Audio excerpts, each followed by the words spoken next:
It's game night in Central Texas. The field is ready, the fans are gathering, soon the lights will be on, and we are ready to fire up the mics and bring it all to you. It's game night in Central Texas, and it's all right here on KMAX Sports.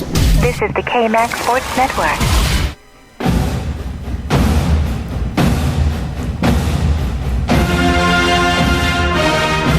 As the high school football season progresses, the highs and lows bounce back and forth. Last week, Westwood dropped a heartbreaker to a rival, but just as life, the sun came up the next day and it was on to the new business at hand. The next challenge, the next opponent. Tonight, the good guys look to bounce back against yet another old foe, and it all starts right now on the Westwood Warrior Sports Network, powered by KMAX Sports and the Vype Media Network. Good evening, everyone. We welcome you from the Kelly Reeves Athletic Complex as your Westwood Warriors take on the McNeil Mavericks, as the season has just passed the midway point, and the Warriors do look back to bounce back from that 51-42 loss to the Round Rock Dragons. Along with producer, on-site engineer Dr. Sang Kao, twisting and tweaking the dials, Rodney Rodriguez with you. Two-man crew tonight. Our man Stephen Kabler on the road. He's headed to the Red River Showdown to watch Texas take on OU. He's an OU guy, by the way, but don't think bad of him. He's a pretty darn good color guy. So he is on the road, so I'm sure he'll probably be checking in at some point. Our broadcast tonight presented by the Westwood Warrior Football Booster Club and their sponsors, the Austin Youth Football League, ATX Football. Fabulous Affairs Catering. We will have Leslie Wellens on with us at the half. She'll be talking Fabulous Affairs Catering. We'll have to ask her if that customer service is the hardest part, because I'll tell you, that's the most important part. Ferguson Bath Kitchen and Lighting Gallery, Flicks Brew House, J.B. Goodwin Real Estate, and Linda Badur, Nasal and Sinus Center of Austin, Torchy's Tacos, Whataburger, 13601 or 13201, 620, right there at 620 and Lake Creek Parkway, Jenny Ray Photography, Torchy's Tacos, Ed Lundry Real Estate.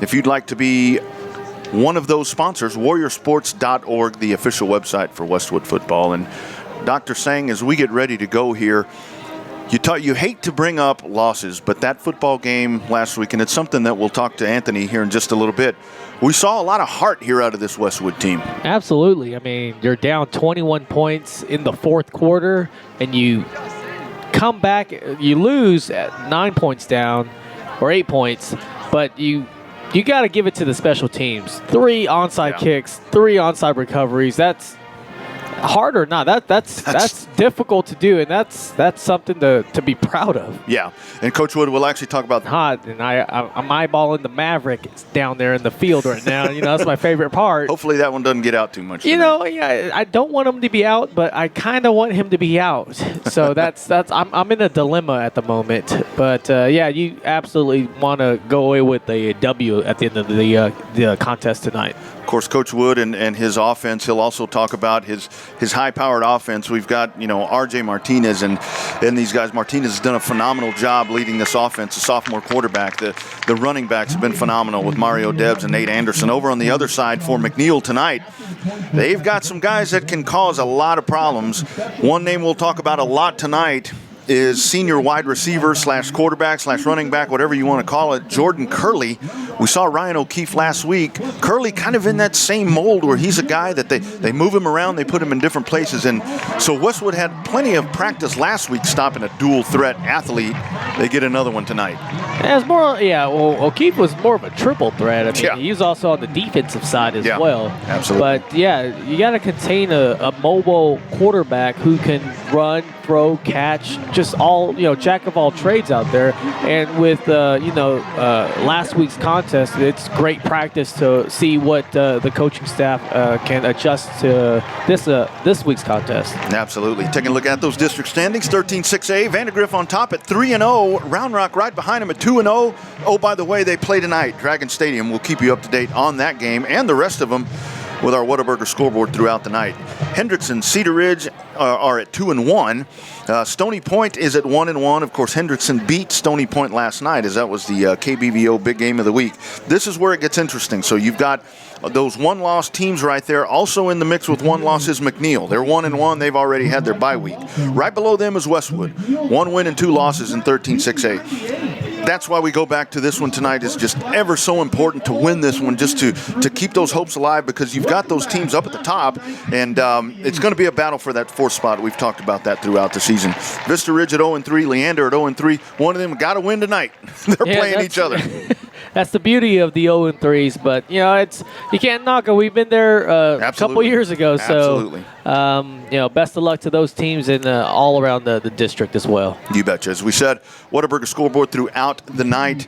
We will keep you updated on all of that, as well as scores from around the region. We'll get ready to head to our weekly pregame conversation with Westwood head coach and athletic director Anthony Wood. We like to call it the Chat with the Chief. Always good stuff. Here is your McNeil game edition of our Chat with the Chief. All right, let's hit it. Game time.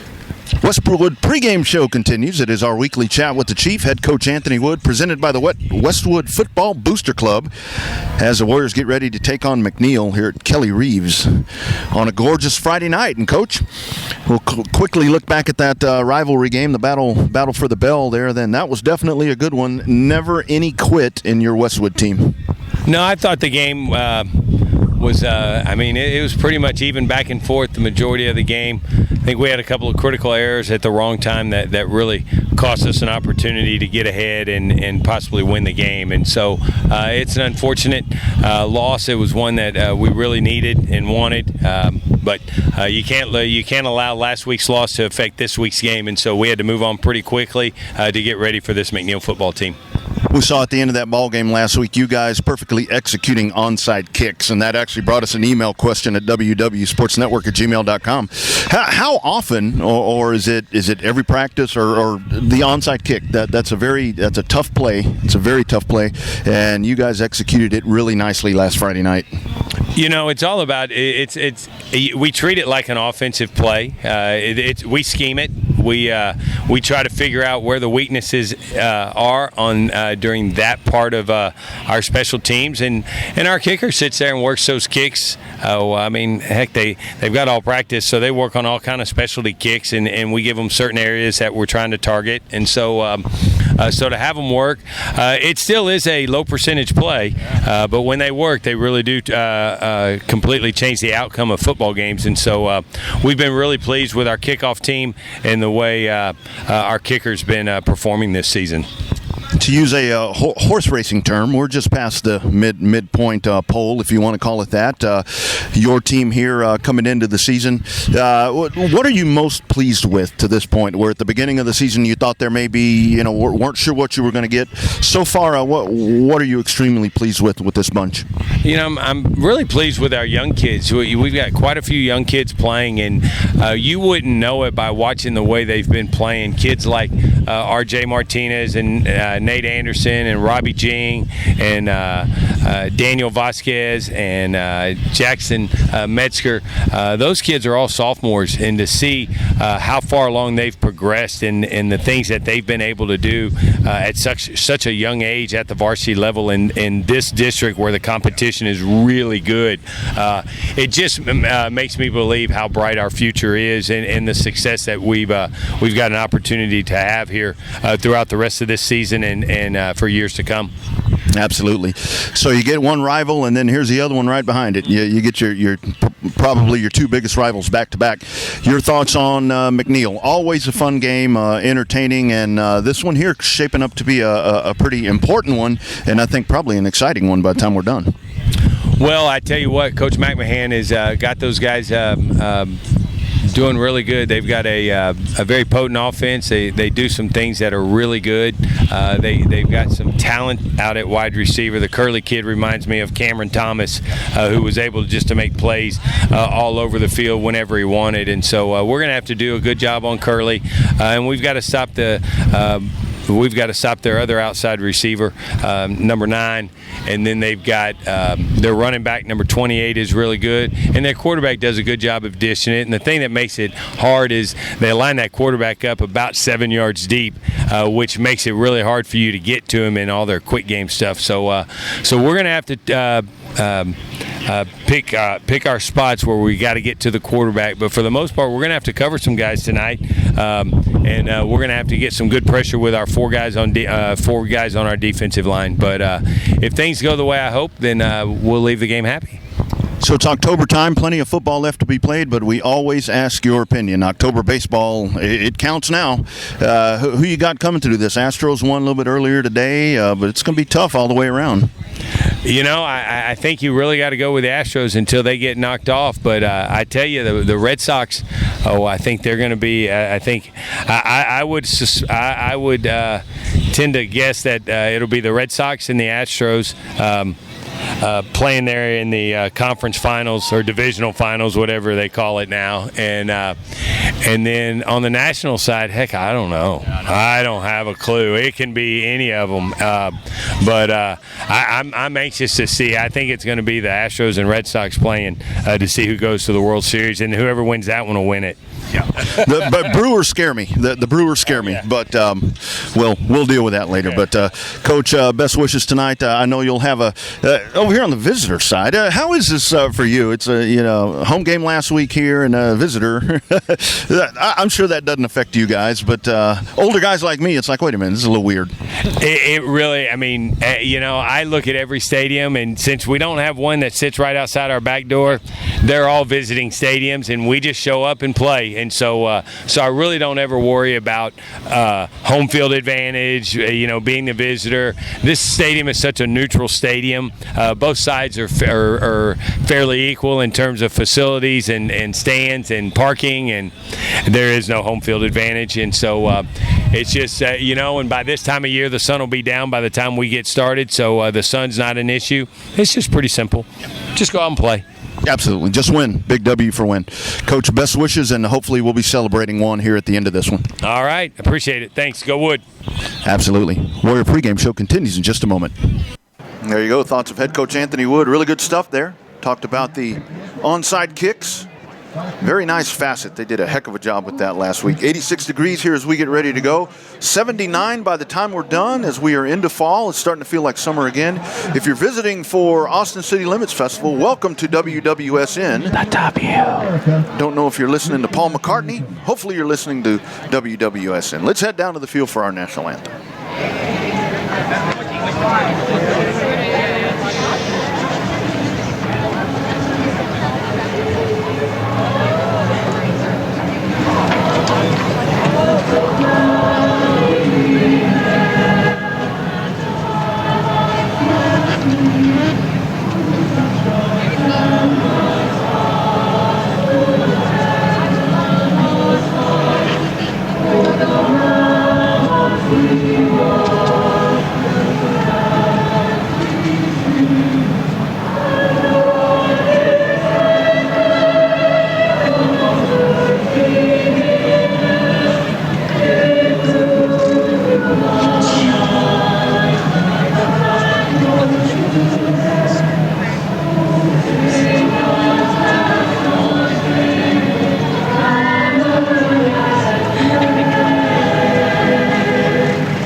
McNeil Choir with the national anthem, as we think the McNeil band has already performed here before the game.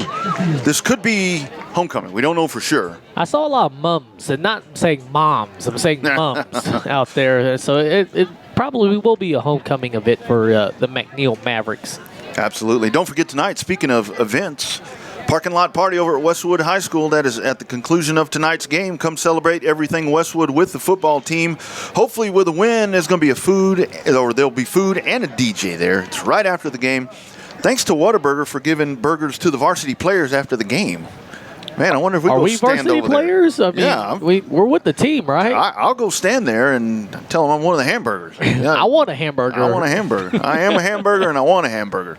So that's over in the parking lot over at Westwood at the conclusion of this one. Hopefully it is a win. Setting the uniforms for you tonight. That's always important. Since you can't see them, here's how they will be dressed up tonight. For the home team, for McNeil, they're in white trousers, dark blue jerseys, green numbers trimmed in white, and they have the white helmets with the M for McNeil up on top. Meanwhile, across the way, it is Westwood in that very clean stormtrooper look.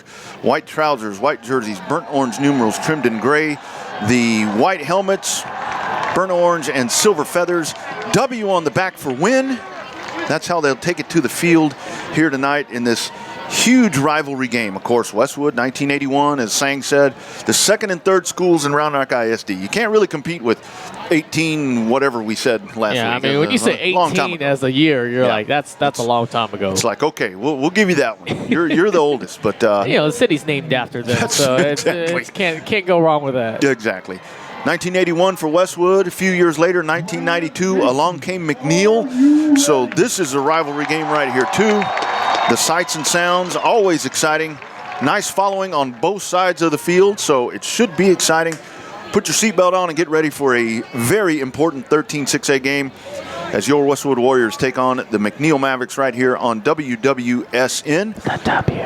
Email box is open throughout the night, wwsportsnetwork@gmail.com. We'd love to hear from you wherever you may be listening from, or if you just want to send a hashtag GoWood. Would like to say a special hello. The Greer family, they are in. They are always listeners as they're over in Illinois. That's Ethan Brown's grandparents. That's Amy Brown's folks. So they always listen in on WWSN, but they are here tonight. They are here at the Kelly Reeves Athletic Complex to watch this live and in person. Don't have to rely on us. I mean, they should. To tell them, yeah, hopefully. Yeah, they have it on, watching the game with a 45-second delay. That's the thing. There's a delay. My wife was here. Of course, talked about the Dragons last week. My father-in-law was in. He said, I was listening to the game. It wasn't quite lining up. I said, yeah, a little bit of a delay. Zane Camphor drops back. He's one of the quarterbacks. Also back there with him is Malik Gordon. Cactus Jack Elliott, ball on the tee. He kicks it right to left. We are underway. Kicks it deep. Fair catch called for and made at the 10. They will bring it out to the 25. That's one of those new rules. That one, as well as the play clock already rolling. It's one of the rules we haven't talked about on here. It used to be they could kind of sit around over there, maybe think about the first 10 plays, go over the script, talk, whatever. Not anymore. The script, was this wrestling now? We always say it's wrestling out there. Yeah, right. As soon as the ball is down, that clock is a-rolling. Here comes the Westwood defense out. Over on the other side, the offense led by Zane Camphor, senior quarterback. And as Coach Wood said, lines up about 7 yards deep there. Not quite the pistol formation, a little bit further back than a pistol formation. Here's first down. They go left to right here in the first quarter. Low snap. Camphor whips it out of the backfield. That one complete here on the near side as he finds Hutchison, the running back. That's 28 that Coach Wood talked about. Yeah, it's just a little quick swing pass out to the flats. And, he's got some quicks, number 28 does, but luckily the sideline contains a minimal gain. Winston Hutchison, he stays in the backfield there with Camphor. Trips to the far side, single receiver to the near side, ball sitting on the right side, hash mark, just underway here from Kelly Reeves. Here's Camphor, claps his hands, play action pass complete. Here's Gordon, breaks a tackle at the 35, turns upfield, still on his feet at the 39, gets out past the 40, and they drive him back all the way to the 37. Ball pops out at the end. That's going to be a big gainer right there by Malik Gordon, the junior. Yeah, Malik Gordon just runs a real quick route. The defender gives him a lot of cushion, and he just makes a lot of people miss. And there was a lot of missing going on that tackling. Yeah, it was. There was the initial penetration there. It looked like DeBerry had the first contact on him, but he just kind of slipped away from that. And it's a first down, 1st and 10 from the 35. Here's Camphor, claps his hands, turns, gives, running room. Here's Hutchison, the 45 at midfield. He's dropped there. Finally coming in on the stop for Westwood's Cam Colvin, but a big hitter for 15 yards on first down. They mark it at the midfield stripe. Another first down for McNeil. Oh yeah, Culver just his hole closed up instantly in the trenches, so he bounces out to the outside, and no one's up there to pick him up, and he just turns on the jets. A short, low runner, low center of gravity, quick 15 yards. Ball on the left side hash mark. Here's Hutchinson once again. He runs to the far side, goes out of bounds as DeBerry headed right at him. Picks up about 6 yards there for Winston Hutchinson.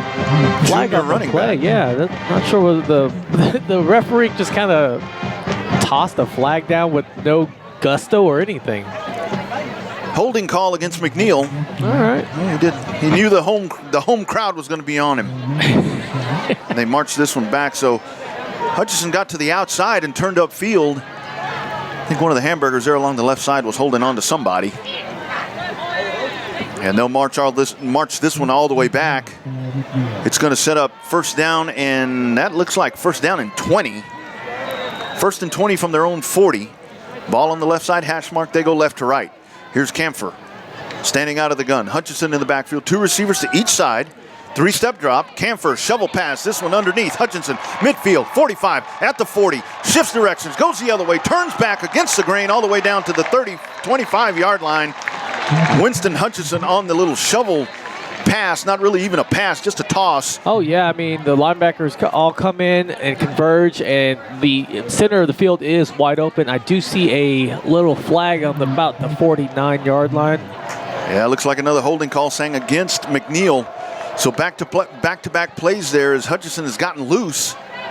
There's a reason why he got loose. Yeah, right? So they take this one back, and they'll replay first down again.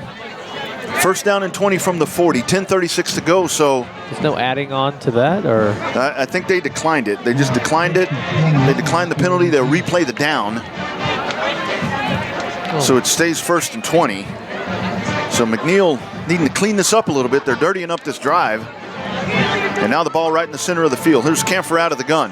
Turns, play action, pass over the middle to the cutting number 13 as he finds Evan Plotch. Plotch stopped at midfield after a 10-yard gain. That's a quick hit, little slant pass that he does. Very nice throw. Coverage was there, just a quick 10 yards on that play. Connor Cooper stops him for Westwood. 10 minutes to go here in the first. Trips to the near side, single receiver to the far side. Swing pass complete. This is Gordon at the 45.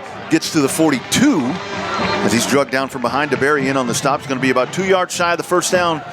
It'll bring up third down and 2. Nice couple of back-to-back plays here to just kind of work at that yardage a little bit. Oh, I mean, when you're, first and 20, it's a tall order, but they're definitely chipping away at it. Call it 3rd and 1. Here's Camphor out of the shotgun. Turns, gives. Hutchinson, big hole right up the gut. Bounces out to the 35, make it the 33-yard line. That's a McNeil first down. So McNeil rebounding nicely as in on the stop for Westwood. That's 40, Jaleel Davis, but not after the first down. Yeah, Hutchinson just needed a yard, and he hurdles over a defender and gains the first down and then some. Strong runner. Ball now spotted at the Warrior 33-yard line. 2 receivers to the near side. Quick pass complete. Gordon at the 28, 25, the 20. Brought down from behind, Will Clitheroe. Nice hustle from the linebacker position as he gets inside the red zone, and he's stopped at the 17-yard line. But Gordon, that's another one of those guys that we talked about. You're going to have to stop. And he's hurt Westwood here on the first drive. Yeah, he's definitely given him a lot of cushion. But, yeah, these quick hitting passes are just very effective as far as drawing the linebackers in, so that might open up the run play later. So it's kind of the opposite of what we usually see with the run game opening up the passing. From the 17, 1st and 10. Here's Camphor. Turns, gives it. Hutchinson running right, slips, does a nice job to stay up, but he breaks a tackle, and fortunately he's near the sideline, and that one goes out of bounds. Clitheroe laid a lick on him. Irvin Flores was coming along with DeBerry, but the ball goes out of bounds. He manages to get 2 yards. Nice, lucky break there for McNeil. Yeah, that turf monster just kind of trips him up, and, the ball pops out at the end of the play. Luckily, he was near a sideline, so still Maverick ball. That will set up 2nd down and 10, so it is no gain. They keep it at the 17. 8:30 to go in the first. Here's Camphor. Brings a motion man across here to the near side. They fake the jet sweep, give it to Hutchinson, and Hutchinson plows his way forward past the 15 down to the 14. So tried a little bit of misdirection. He had Gordon coming across and gives it to Hutchinson.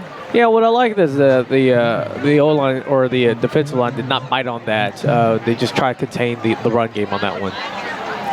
Gain of about 4. It'll bring up 3rd down and 6. Ball now resting at the 14 here for McNeil as we hit the 8-minute mark remaining in the first quarter. First drive of the ball game. Here's Camphor.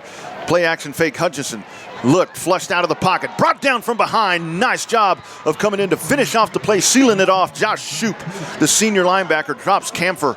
Might have gotten a yard out of that. Yeah, Shoup was tied up, but he breaks away. Good vision out there because the quarterback just kind of tries to sneak past him, but not today, sir.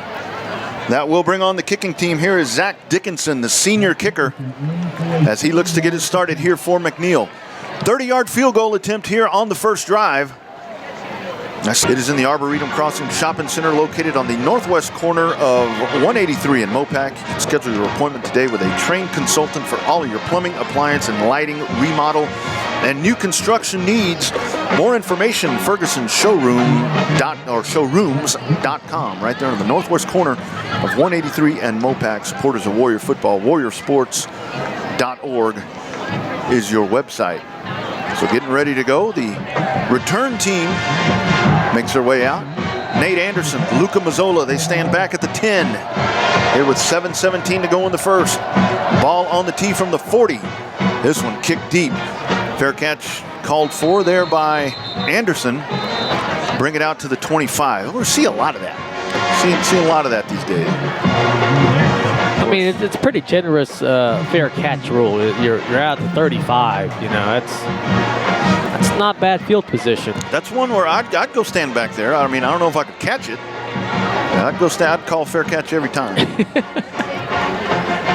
Ball on the near side hash mark as Westwood makes their way out. They're going right to left. They're led by sophomore quarterback R.J. Martinez. And he sets with an empty backfield. 2 receivers to the near side, 2 to the far side. In the right side slot is Nate Anderson, the first down play. Here's R.J. Plants, batted away. Nice job getting in front of that as McNeil brings the house. And the big man, 34, Harley Pika, slaps that one right down. Harley Pika makes a crazy swim move and just penetrates that line and just huge paw. It was like a spike, like a volleyball spike. Now Anderson in the backfield.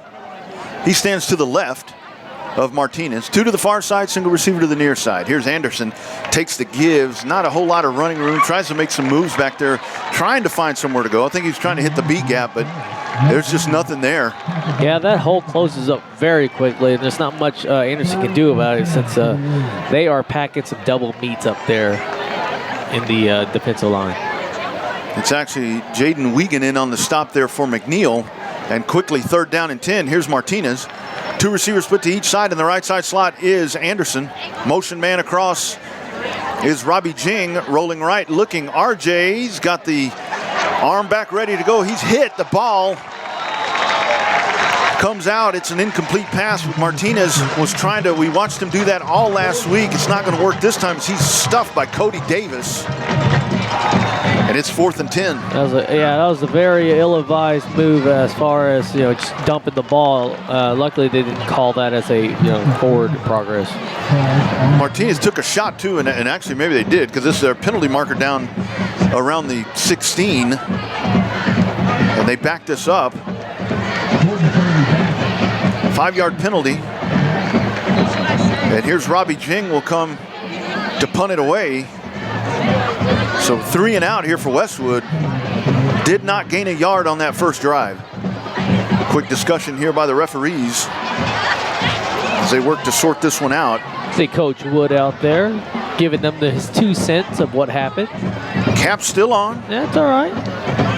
We're on cap watch all the time when Anthony jumps out on the field. First quarter score, Vandy leads Round Rock 3-0. Vista Ridge leads Leander 7-0. Wow, nice. Here's Jing, nice snap. Gets his foot into this one, little lazy kick there, taken at the 42, turning upfield at the 40. The 35 breaks a tackle there, down to the 30, penalty marker back behind the play. As that was Jordan Curley, that's the man we talked about. Does it all, takes kickoff there. Let's check the penalty. Yeah, not scared to just go gusto on that. Yeah, he didn't. He had guys in white all the way around him. Yeah, there's no slide in his repertoire. He went head to toe on that one. Wow, No fair catch, no That's the slide. quarterback? Illegal block in the back against McNeil, so a nice break for Westwood as they'll march that one all the way back to the 48-yard line. And it'll be the second drive coming up for McNeil. They chew up a bunch of clock on the first drive, and then Dickinson kicks a 30-yard field goal. And that's how we stand at 3-0 here from the Kelly Reeves Athletic Complex. Technically a road game for Westwood. This stadium about equal distance, both schools. It's like just, I mean, very little difference. Nice, that's pretty convenient. It's a nice little tidbit there. This truly a neutral game. Where Round Rock's a little further. Cedar Ridge way far. Hey, that's too far. 1st and 10. Here's Camphor. His pass complete. Curley on the far side. He hauls it in at the 43. He's brought down there. They actually spot him at the 44. So a gain of 4 yards as Curley on the play. He's quickly bottled up there. Just a great play by Colvin. Yeah, I mean, he had to stretch for that one. The ball a little high on that, but when you've got that physique of Curley, that's easily brought down. Ball spotted at the 44. Camphor's pass. This is Gordon on the near side, taking it. Finds the near sideline, goes out of bounds right there, takes a step out at the 37. So Gordon had a little bit of running room, but it looked like he kind of made just a little bit of a cut there and stepped on that white line. But he does pick up a first down for McNeil. That's the Ezekiel Elliott. Oh, man. I know it. I tell you. Gosh. The difference there was Elliott was all by himself. Nobody nowhere. Nobody close. Here's Camphor. Hutchinson in the backfield with him as they go left to right. 2 receivers to the far side, single receiver here to the short side. Hutchinson on the give, runs. He's stacked up at the line after a 3-yard gain. Shoop in on the tackle along with Ochoa in on the stops. He gets to the 35 for 2 on first down. Yeah, he just follows his main blocker, but the hole quickly closes up. But, 2 yards when the initial contact was right at the line of scrimmage is 2 yards gained. Clock rolling, 5:30 remaining in the first. Camphor out of the gun. Hutchinson to his right. 2 receivers split to each side. Ball right in the middle of the field. Camphor's pass incomplete. This one whistled dead. Swinging that one out to Seth Medina. Medina's another guy. Oh, another penalty is false start against McNeil. They are just shooting themselves in the foot right here in this first quarter, or delay of game it actually is. It's about the 5th penalty already, I think, on McNeil. Yeah, you need to tighten those up. If you're a coach, you probably have to watch some film on that. But that's a lot of penalties in one game, no less one quarter. Coach Howard McMahon over on here on this side, on the home side for McNeil. I believe he's in his 5th year over at McNeil. 2nd down and 13 here for McNeil. Here is a swing pass. This is Gordon, hauls it in at the 40, breaks a tackle as Colvin slips away from Brown. He's brought down at the 34, pardon me. Yeah, that swing pass is, it seems to be their bread and butter. Living and dying with that one, aren't they? Yeah, because Colvin can make a move and make you miss. And when you're in the open field tackle like that, you have to wrap them up. Eric Hawkins comes over to finish the play off. Gordon just slippery, like he's got some Crisco on right there as he just slides away from Clitheroe and Colvin. And a 3rd down and 7 play coming up right here. Opportunity for the Westwood defense to make a stop. 3-man front. Play action freight. Camphor in hot pursuit. This one complete over on the near sideline. That is a catch. It'll be a first down as he finds Malik Gordon. Gordon does a nice job coming back to the play and tiptoes on that sideline. Oh, that's a play that every receiver loves to do, is to just show that he knows where the first down marker is, and he tiptoes it, puts his feet down, makes the catch, secures the ball, and it's first down. Pressure was coming. Thought they might have been able to get to Zane Camphor there, but he manages to get that pass off. Nice pocket awareness by him. And it's a first down now. Ball resting at the 25-yard line as they go left to right still here in the first. 2 receivers to the far side, empty set to the near side. Motion man coming to the short side. On the fake jet sweep, quickly bottled up. Nice job coming as the big man, Irvin Flores, jumps on the back and rides him to the ground. Maybe a yard loss on that one. Yeah, Flores did not buy that jet sweep and just maintained eye contact with the quarterback. Great stop, loss of yardage. Really nice job there by Flores. And that Westwood front, man, they have had some really good games this year. It's tough to contain these teams with these quick-hitting offense, these zone read option teams, and you're seeing here McNeil with these swing passes, these little screens out to the side. That's the Achilles heel so far for this defense. Second down and 11. 3 receivers to the far side, 2 to the near side. Camphor looking, throws to the far side. This pass up, picked off. DeBerry at the 1-yard line into the end zone, brings it out. He's at the 10, slides down at the 13-yard line. But Darian DeBerry hauls that one in, and DeBerry stalls the McNeil drive. You know, he was just reading that pass the entire time, eyes up at the sky, not even worried about the defender. Makes a move on it. I believe this is the first interception for this defense. I think so. You know, he'll be dancing on the sidelines. Well, I'll tell you, that play there, he did. He perfectly read that. He turned around and passed a little underthrown. Yeah. I mean, if you look at that, it looked like DeBerry was the intended receiver. Here's Westwood, first down. Martinez going right to left. RJ, hands, and it's 21. Debs skating his way for 11 yards on first down. They'll move the sticks. I'll tell you what, when you got to get the drive going, just give it to 21. Yeah, nothing wrong with the first down on first, and he just bounces out to the outside and just keeps the feet a-churning, makes the first down play. Ball at the 23-yard line. Here's Martinez, single back in the backfield for the first down play. Once again, Debs running right all the way down to the 29, so Mario Debs, 6 yards. And that's what's worked. We've watched this team where they start switching the backs out, and you just, after his second interception now, it looks like it's getting a little bit easier for him. So I'll tell you, defensive player of the game so far, Darian DeBerry, a couple of picks, and he has stalled McNeil drives deep on the McNeil side of the field. And DeBerry will make his way off the field. It'll be first down Westwood, the ball at the 3-yard line. Here in the second quarter, 7:24 to go in the half. And here comes the Westwood offense back out. Pinned way deep on their own side of the field. 2 receivers to the far side, single receiver to the near side. Single back in the backfield is Mario Debs. Here's Martinez out of the shotgun, standing about 2 yards deep in the end zone. Debs runs left, manages to get a little bit of yardage out to the 8-yard line. Nice pickup, about 5 yards there for Mario Debs on first down. So at this point, they will look to get going again.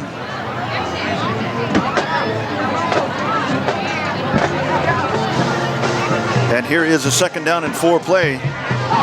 2 receivers to the near side, single receiver to the far side, 1 back in the backfield. Out of the shotgun on the give, running right, turning upfield. Here's Debs, penalty marker on the field, trying to get to the 20. He stopped at about the 18. And the penalty marker way back in the backfield. This will be a holding call against Westwood. So a little bit of forward progress, and it goes straight backwards. They'll march this one off, and Westwood way back on their own side of the field. However, it could have been a lot worse. McNeil was driving towards the goal line.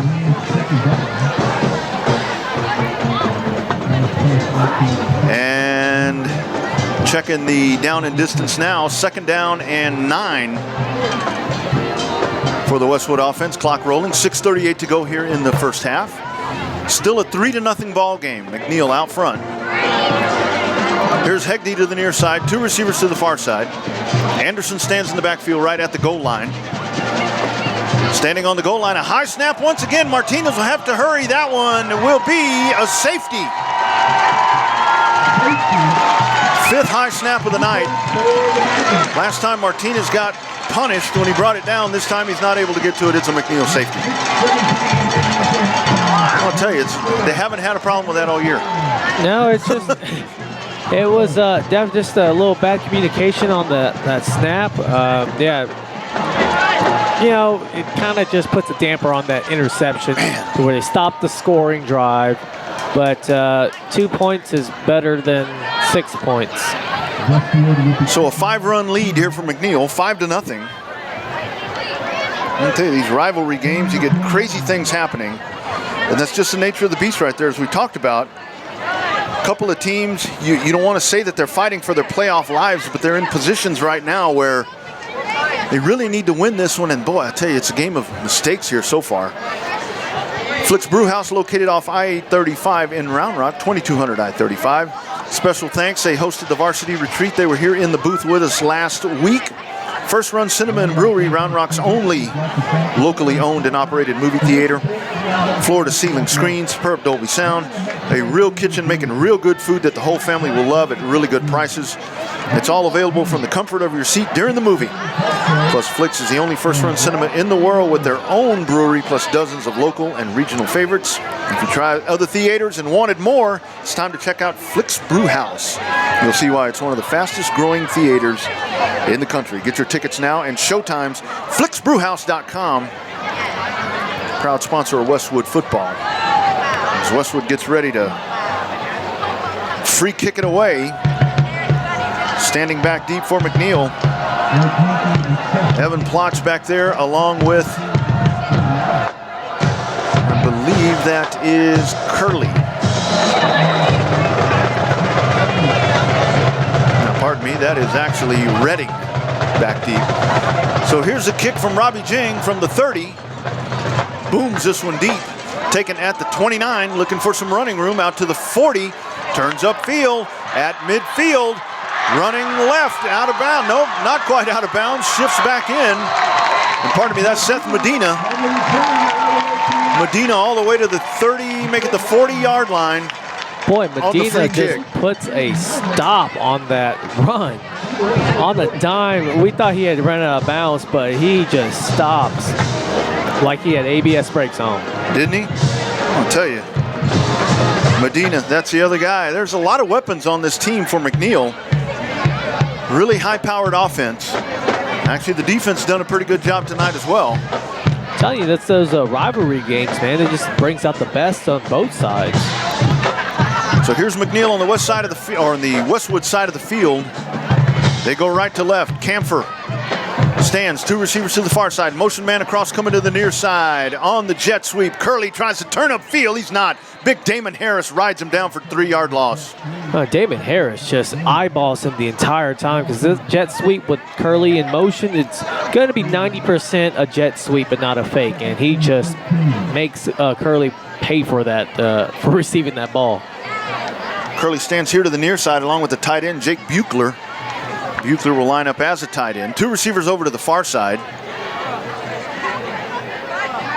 As he's got Medina over on the far side. Medina lined up as the second receiver. Here's Hutchinson in the backfield standing to the left. Play action fake. Camphor with time, looking, throwing the deep ball. Curley beats the coverage, dives for a catch inside the 5. They spot him at the 2.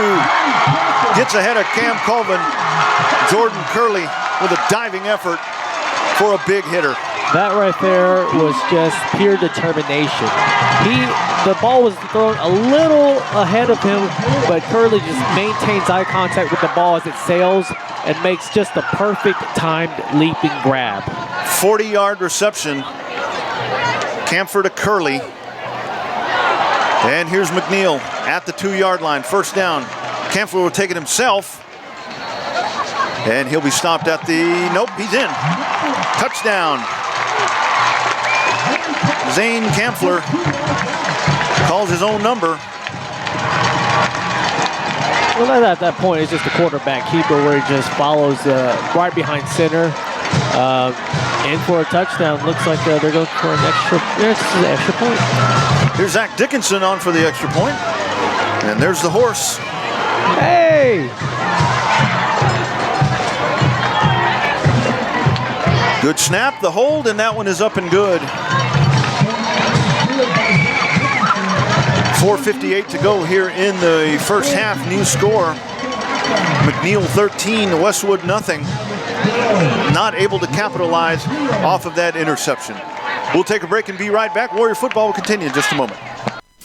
Purchase a copy of this or any KMAC broadcast for personal use, and portions of the proceeds go to your school. Whether you're making a highlight video or just want to be able to enjoy this game years in the future, send us a note to info@kmacsports.com. That's info@kmacsports.com. We can even do some editing for you for a small fee. Purchase any broadcast for personal use. Hit us up, info@kmacsports.com, bringing your teams and your highlights to you. We are KMAC Sports. J.B. Goodwin Real Estate, 4 locations in the Austin area. Contact Linda Badur, our proud agent sponsor from the firm, Linda B at jbgoodwin.com. Linda's a Westwood parent. She can help you with all of your real estate needs. That is Linda B at jbgoodwin.com. J.B. Goodwin Real Estate, full real estate services. 12-0 with 4:58 to go here in the first half. McNeil, thing is, it could be more. McNeil, both teams have made a lot of mistakes. Here's the kick. This one, fair catch called for and taken at the 26 as Luca Mazzola looked like a center fielder sprinting up to that one. So 4:58 to go here. Hit him right in the face mask. Yeah, it did. Westwood offense, what has worked tonight has been Mario Debs. He has been the bright spot where he's been able to bust open a couple of runs. But to this point, it's been a mistake-filled game for both squads. Oh yeah, very, very dirty game for both of them. Yeah, you're right. Littered with flags on both sides of the scrimmage line. Going left to right here in the second quarter. Here's Westwood. Anderson in the backfield. 2 receivers split to each side. Now Anderson in motion here to the near side. Pass complete. This is Lyndon Jones. Jones turns upfield. He's hit at the 30 by a host. Breaks a tackle. How'd he come out of that? Now he runs left at the 30. Breaks a tackle at the 35, the 40, the 45. What a move. Here's Lyndon Jones past the midfield stripe. At the 40, runs left, turns back right. Holy moly. Lyndon Jones was dead to right about the 30-yard line on the near sideline, but he just stays on his feet because no one's wrapping up. They're just making impact crashes with them, Jeez and then he turns the other way and just follows some blocks. Great play out of nothing. Man. Over on the McNeil side of the field, here's Anderson. He runs left, turns upfield, gets to the 30, inside to the 28. Anderson just dangerous once he breaks loose after he bounces on out to the left-hand side. Easily gains 6 on that first down carry. Cody Davis in on the stop. Ball on the far side hash marks. That's the left side hash marks. 2 receivers to the near side, single receiver to the far side. Here is a swing pass. Mazzola hauls it in at the 30. Tries to spin away from a tackle, and he does. Breaks 2 tackles, and he's knocked out of bounds at the 25. Mazzola took a heck of a hit right there. I really like there at the snap, Mazzola did not take off. He just stood there, kind of still in his down position. And did we get a penalty marker on the field? I thought maybe we had something over on the sideline because Mazzola, boy, he got punished. And he'll now check out of the ball game. Here comes Oliver Yu. Oliver Yu on the far side. Here's Robbie Jing shifting over to the near side. Ian Cox in. Mohan Hegde on the far side. So now Yu and Jing will shift. Play clock has not started, so 25 seconds remaining. Coming up, halftime show. Leslie Wellens from Fabulous Fairs Catering will join us. We'll have our presentation of the Westwood Warrior Band and Sundancers coming up. And they still haven't wound the clock up here on this yet. Late player change here as Almaria Zell checks in for McNeil. And we are at a dead stop. All sorts of confusion going on here. Pointing over to the McNeil side, I'm not really sure here. Don't have the sound on the referee, but this whole sequence looks about like our internet connection was a while ago. Again, we apologize on that. So here is a 2nd down and 2 play coming up from the 27. It's actually 2nd down and 3. 2 receivers to the near side. Here is Martinez, gives, Debs just finds a way to get a first down to the 25. Finds a very small seam there. He just follows his blocker, the tackle, and we cannot say this enough. He does not give up. When he needs a yard, he gets a yard and a half. Yeah, when you said seam, that's what it was. There was just nothing there, and he manages to sneak in there. First down from the 24. 2 receivers to the near side, single receiver to the far side. Here's Debs in the backfield to the right of Martinez. He takes the give, and he runs right at the 15, the 10. He's going to the house. Touchdown, Westwood. Mario Debs, 24 yards. That play was kept alive by this massive cut that he does at the line of scrimmage. He just great field vision, and then burst of speed. No one's going to touch him. Mario Debs, I'll tell you, we said at the beginning of that drive, he's been the highlight, so that's a much-deserved touchdown right there for number 21. So Westwood back in it. Here's Cactus Jack Elliott on for the extra point. Robbie Jing will set it down. Westwood gets on the board. There's a snap, the hold, this one up, and good. All right, getting interesting now. 3:12 to go here from the Kelly Reeves Athletic Complex. McNeil 12, Westwood 7. So that looked a little bit more like the Westwood offense we're accustomed to. Yeah, it's just, everyone settles down after, a lot of mistakes happen, and everyone's just very excited. It's, McNeil's homecoming. It's your rivalry game. You just gotta trust the technique and what you guys practice. And I say that a lot because, these kids, they practice and practice and practice, and it's just ingrained in them. And what they do is they get a little excited. Mistakes happen. So what you got to do is just kind of calm down and just trust your muscle memory. Mm-hmm. Yeah, absolutely. Hey, coming up Hump Day this week, October the 10th from 5 to 8. It's Oh What a Night. Spirit Night fundraiser at Whataburger at 620 and 183. Come support the Warrior team.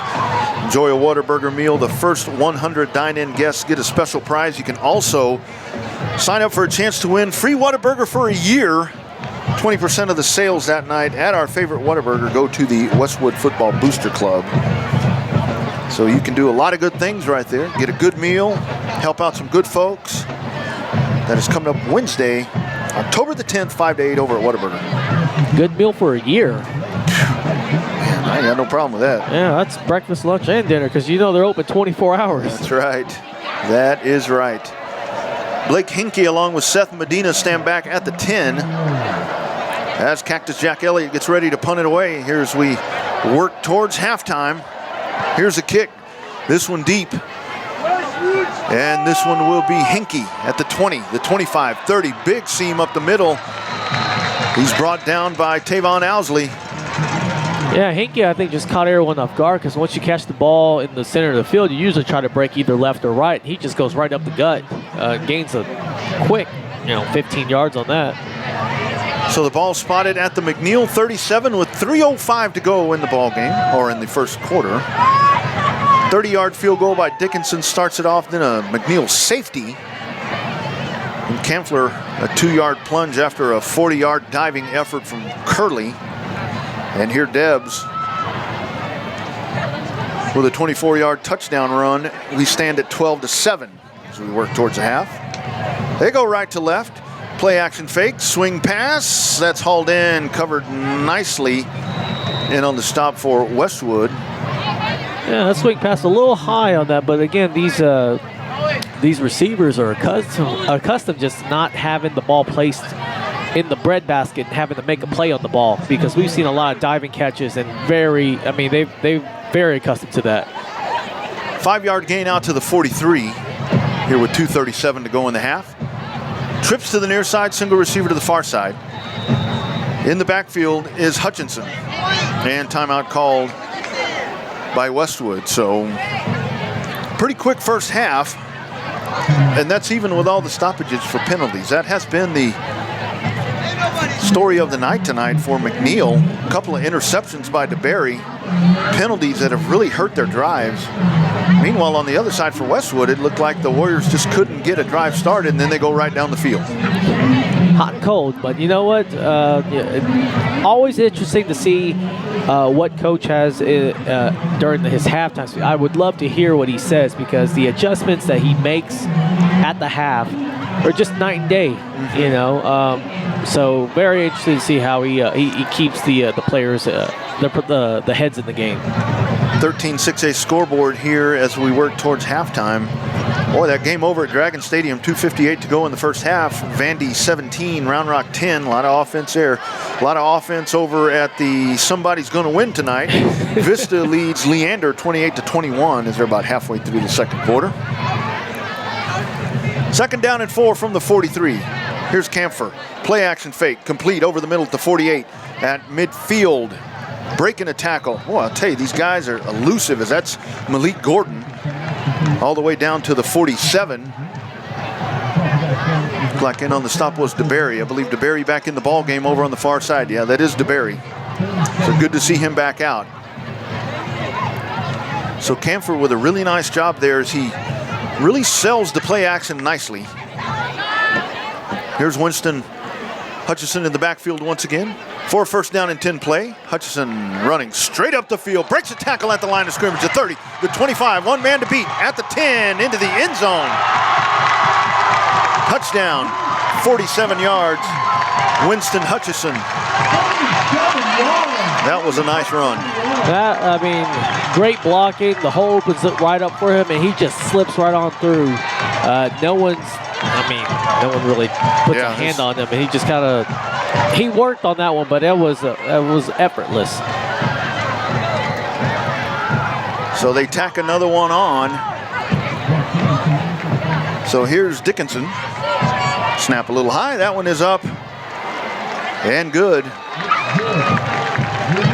1:56 to go here in the half. New score, McNeil 19, Westwood 7.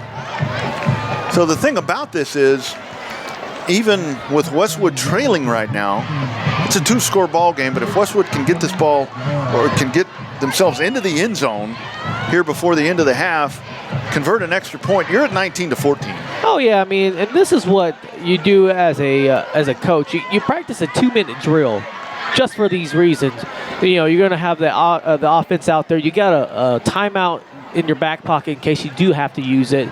But 2-minute drills are a necessity in practice, and you bet coach has practiced some 2-minute drills. Oh, absolutely. We've watched this offense, just that last drive. That last drive took about 1 minute and 56 seconds. Well, it's easy when you have a 47-yard run for a touchdown. Yeah, no doubt. 19-7 score as Anderson drops back. 25, take that back. And what we haven't quite seen the passing game open up here for Westwood. Of course, something that they're going to have to work on is those high snaps out of the shotgun. When you're running this zone read offense and you're in the pistol or the shotgun every time, and high snaps, that it caused a safety. That was the safety on the high snap. Martinez took a heck of a shot on one of the other high snaps, so the ball actually spotted at the 30. 1st and 5? Yeah, they gave him 5 yards. Here's Martinez. They go left to right. 2 receivers to the far side. In the slot there on the left side is Nate Anderson. In the backfield is Deb. Single receiver to the near side is Hegde. Here's the motion man, Anderson. Ball gets by Martinez once again, and RJ will just fall on top of that one. Boy, I tell you, these guys are totally out of sequence here tonight. Yeah, but very smart move by RJ to just take that knee and not try to make a play out of it, because you don't want to get hurt. You don't want to cause any more issues on this game that is just, you're right, no one's in sync. So very smart play, very mature play by a sophomore quarterback. So that'll set up 2nd down and 21. Now the line of scrimmage is a 19 on that loss. Empty backfield. Martinez out of the gun. Takes a snap. Holds on. He's got time. This one complete over the middle. He's trying to hit Oliver Yu. That one bounced off of the umpire. Yeah, I'm not sure if that's going to be a call against the ump as a destructive force. But yeah, Oliver Yu was just running a crossing route over the middle and was open, had a step on there, but the umpire didn't have a step on the umpire. Yeah, I think Oliver Yu said the U on the back of your shirt means you in the way. He definitely was right there. The bad part about that is it brings up 3rd down and 21, now from the 19. And Westwood will take their 2nd timeout of the half. So, man, we're really watching here some of the stuff that we're seeing with Westwood here. This is like first game stuff that you're seeing. This team hasn't had fundamental issues all year. No, not at all. And and it's a shame because on the defense, when you have 2 picks already against this offense that's it's been marching down the field at will. You got to really capitalize on the takeaways and the turnovers. But when you yourself are given you were giving yourself turnovers against yourself, it's a wash basically. Yeah. That has been the tale, and even on the other side, a sloppy football game for McNeil. Like we said, they lead 19-7, but it's just been a lot of penalties. The 2 interceptions there that Sang talked about, and those maybe ill-advised throws from Camphor, because both times it looked like 23 DeBerry was the intended receiver. So lots of dirty stuff to clean up for both of these squads here at the half. But the business at hand here with 1:12 to go in the half in a 19-7 ball game, as Westwood goes left to right, is a 3rd down and 21. Anderson in the backfield. He stands to the left of Martinez. 2 receivers to the far side, single receiver to the near side. Anderson takes the give, turns upfield to 25. The 30 gets back to the original line of scrimmage. I like that play call. First down. Yeah, very nice play call. Because, I was going to say because the clock is still running, but it looks like a timeout is called as the Mavericks still have a shot with 1:02 left after the Warriors punt this off. And you're right, a very nice play call, because McNeil's expecting a pass. They're bubble screen or a cutting play across the middle, and then a little delayed draw there. And Anderson, had they not been in the hole there, he probably would have gotten a first down. Yeah, I mean, 10 yards on the carry is a very good carry. Yeah, absolutely. But that will bring on Robbie Jing, and dropping back is Jordan Curley. Curley stands back around the 44-yard line. So these situations, we haven't seen Curley back receiving punts, but when you've got a $1:02 left in the half, you put the money man back there and see what he can do with it. So here's Jing. Oh, you got to hope Jing can just put his foot into this one and sky it back around the 30-yard line. And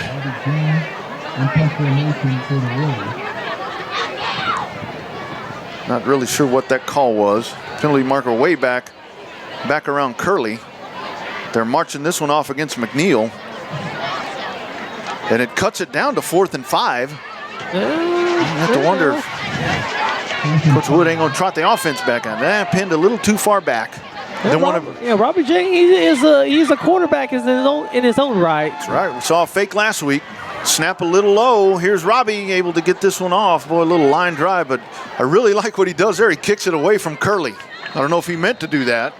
Boy, a lot of traffic coming his way, and I'm very surprised he even got that kickoff because, yeah, you're right. It was a low snap, kind of threw the timing off, and, good heads-up play, basically. I thought he was going to try to make a offensive play out of nothing, but smart move to just boot it out.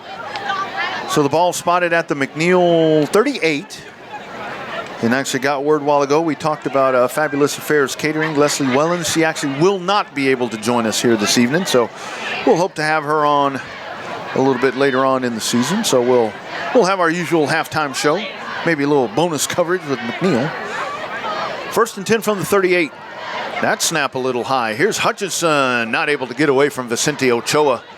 Nice job as Ochoa rides him down at the 41. And that's a gain of 4. It'll bring up 2nd down and 6 as the clock rolls here with 33 seconds remaining. Both teams still with one timeout in their pocket. Empty backfield.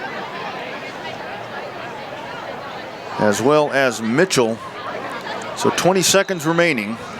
And now we're starting to see, we're seeing low snaps. We're seeing on both ends of the ball. Yeah, it's this rivalry game, man. It does. You talked about that field goal a few years ago. It brings out the really weird stuff. Yeah, it was safety. Hadn't seen a safety in a while. Yep. From the 41, 3rd down and 7. Here's Camphor, flushed out of the pocket, throwing the deep ball. He's got Gordon back there, almost picked off. Nice defensive play, double coverage back there as he was looking for Malik Gordon. Thought Cam Colvin might come down with that one, but he doesn't. Yeah, it just looked like he put a little too much air on it, a little touch too much, because it floated up there for a while, and defenders were able to make a play on the ball. Almost comes up with that pick. Third pick, would have been 3rd pick of the night. So it will be punting time. First punt of the night for McNeil. Westwood not even dropping anybody back. As the Mavericks get ready to punt it away. 11 seconds remaining. Vype Media is the state's most comprehensive high school sports media outlet covering UIL, private schools. Vype has been in Texas for over a decade. Visit their website at VypeTexas.com and also pick up your Vype magazine today. Get in the game with Vype Media.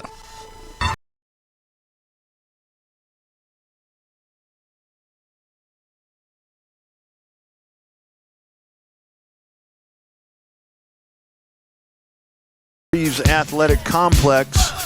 Halftime score, McNeil leads Westwood 19-7. A little bit of everything tonight. It's been a mistake-filled ball game. The Westwood defense with a couple of interceptions by Darian DeBerry, but nothing to show for it on the scoreboard. There's a touchdown there, but it didn't come off of a turnover. Only points on the board, a 24-yard Mario Debs run. And Mario Debs has been the offense tonight for Westwood. 30-yard field goal starts it off for Dickinson. First drive of the ball game. Westwood a 3-and-out on Westwood's next drive, pinned way back on their own side of the field. A high snap. RJ Martinez not able to bring that down. It rolls out of the end zone, 5-0 for the safety. And then after a 40-yard beautiful effort over on the deep in Westwood territory by Jordan Curley, Zane Camphor takes it in for 2 yards to make it 13-0. And then the Debs touchdown, and then Hutchinson with a 47-yard TD run. So it is McNeil on top here at the half as we get ready to take you to your Whataburger scoreboard. Check out games of interest here in the region. So let's head over to that scoreboard right now. Big game happening, what we thought would be a big game. As Georgetown taking on Hutto. Hutto, the number 9 team in the state, and Hutto, a team that a lot of people are really focusing on, that are going to make a lot of noise in the playoffs. Thought we were going to have a really good one over at Birkelback. So far, not that way. 28-7 halftime lead for Hutto as they lead in that ball game. 13-6A action. Still not to the half yet, but Vista Ridge leads 35-21 over Leander. As we said, both of those teams are winless, so in district competition, so somebody will come out of that with a win, obviously, unless we have a tie, for crying out loud. Other scores, Pflugerville leads Rouse. That's a 20-13 score.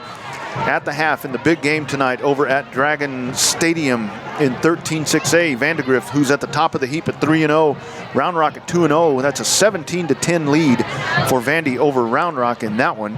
Granger leads Somerville 35-0. In the Battle of Bastrop County, you think we've got an odd score here. Check this one out. So Cedar Creek is the team.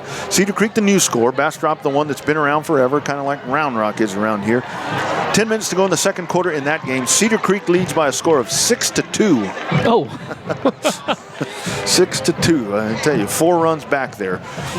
Rockdale over Manor New Tech. That's a first quarter score, 21-0.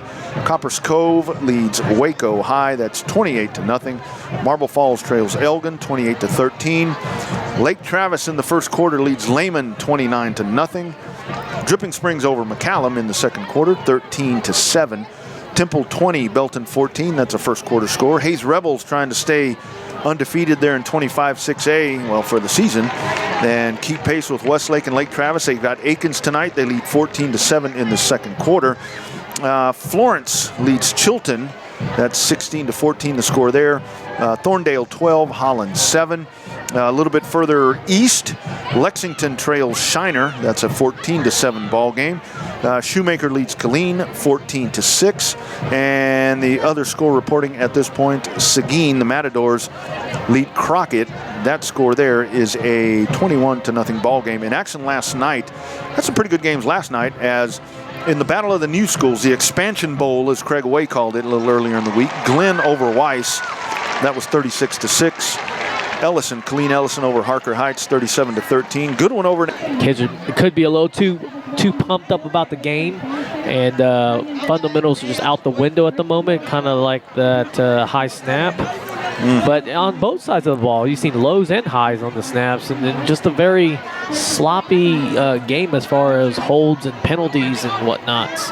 Yeah, absolutely. Our Whataburger scoreboard, and don't forget, with its tangy but robust A1 thick and hearty sauce, 2 100% beef patties, crispy bacon, and perfectly melted American cheese. Whataburger's A1 thick and hearty burger is the type of burger steak lovers dream about. Lucky for you, that dream is now a reality because it's finally back at Whataburger. But you better wake up and get moving because it's only there for a limited time. Steak lovers can rejoice because that A1 Thick and Hearty Burger is back. That's a really good. Go there Wednesday from 5 to 8 over here at 620 and Lake Creek, as that is, oh, what a night.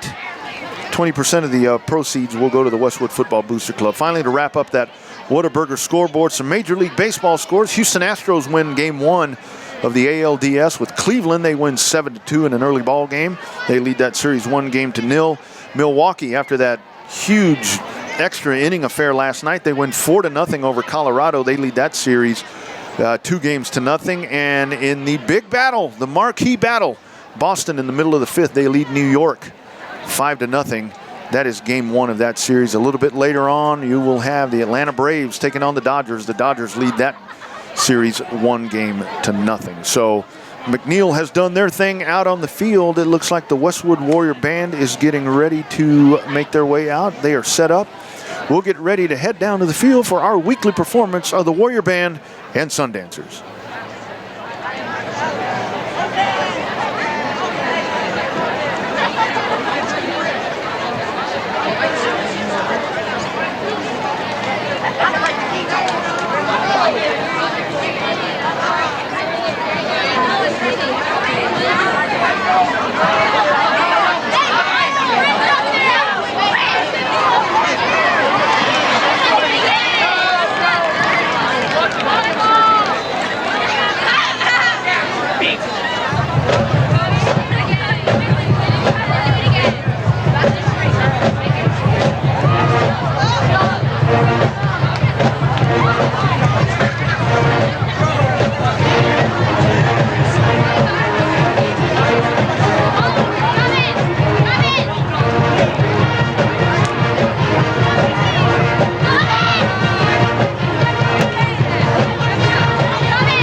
Well, it looks like the Westwood Band has finished their performance. So let's, as an added bonus, we'll take it down to what we saw earlier before the game, during the pre-show.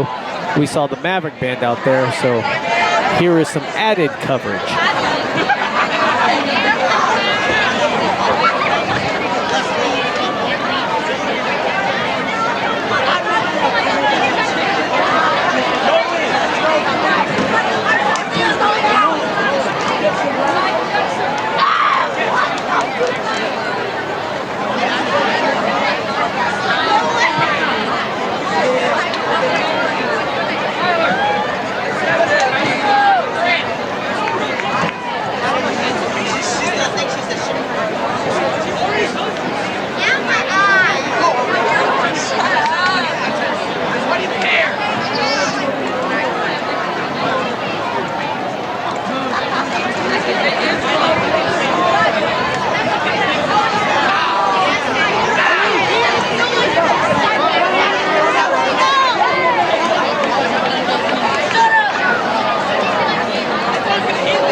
Actually, it looks to be homecoming. The festivities are set up down there as the McNeil court is about to be announced.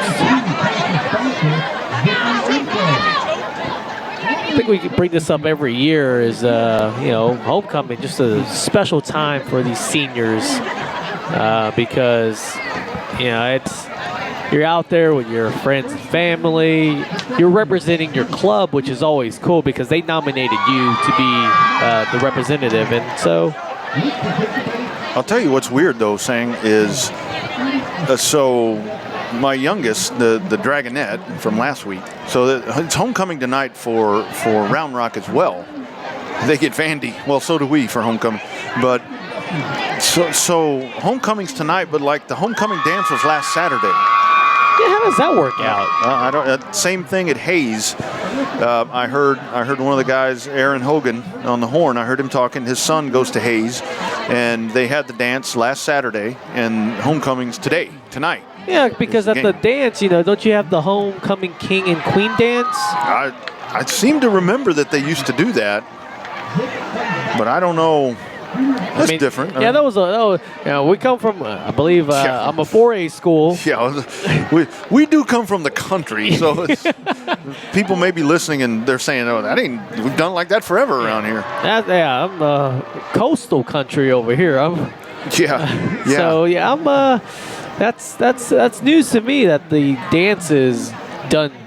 They're gonna do prom. Like the prom, and then next week they'll announce the prom king and queens. Yeah, right. Well, but you know, Steven, when he's here, I mean, of course, he's younger, much younger than me, a little bit younger than you. But I mean, some of the stuff we say, he looks at us like, what?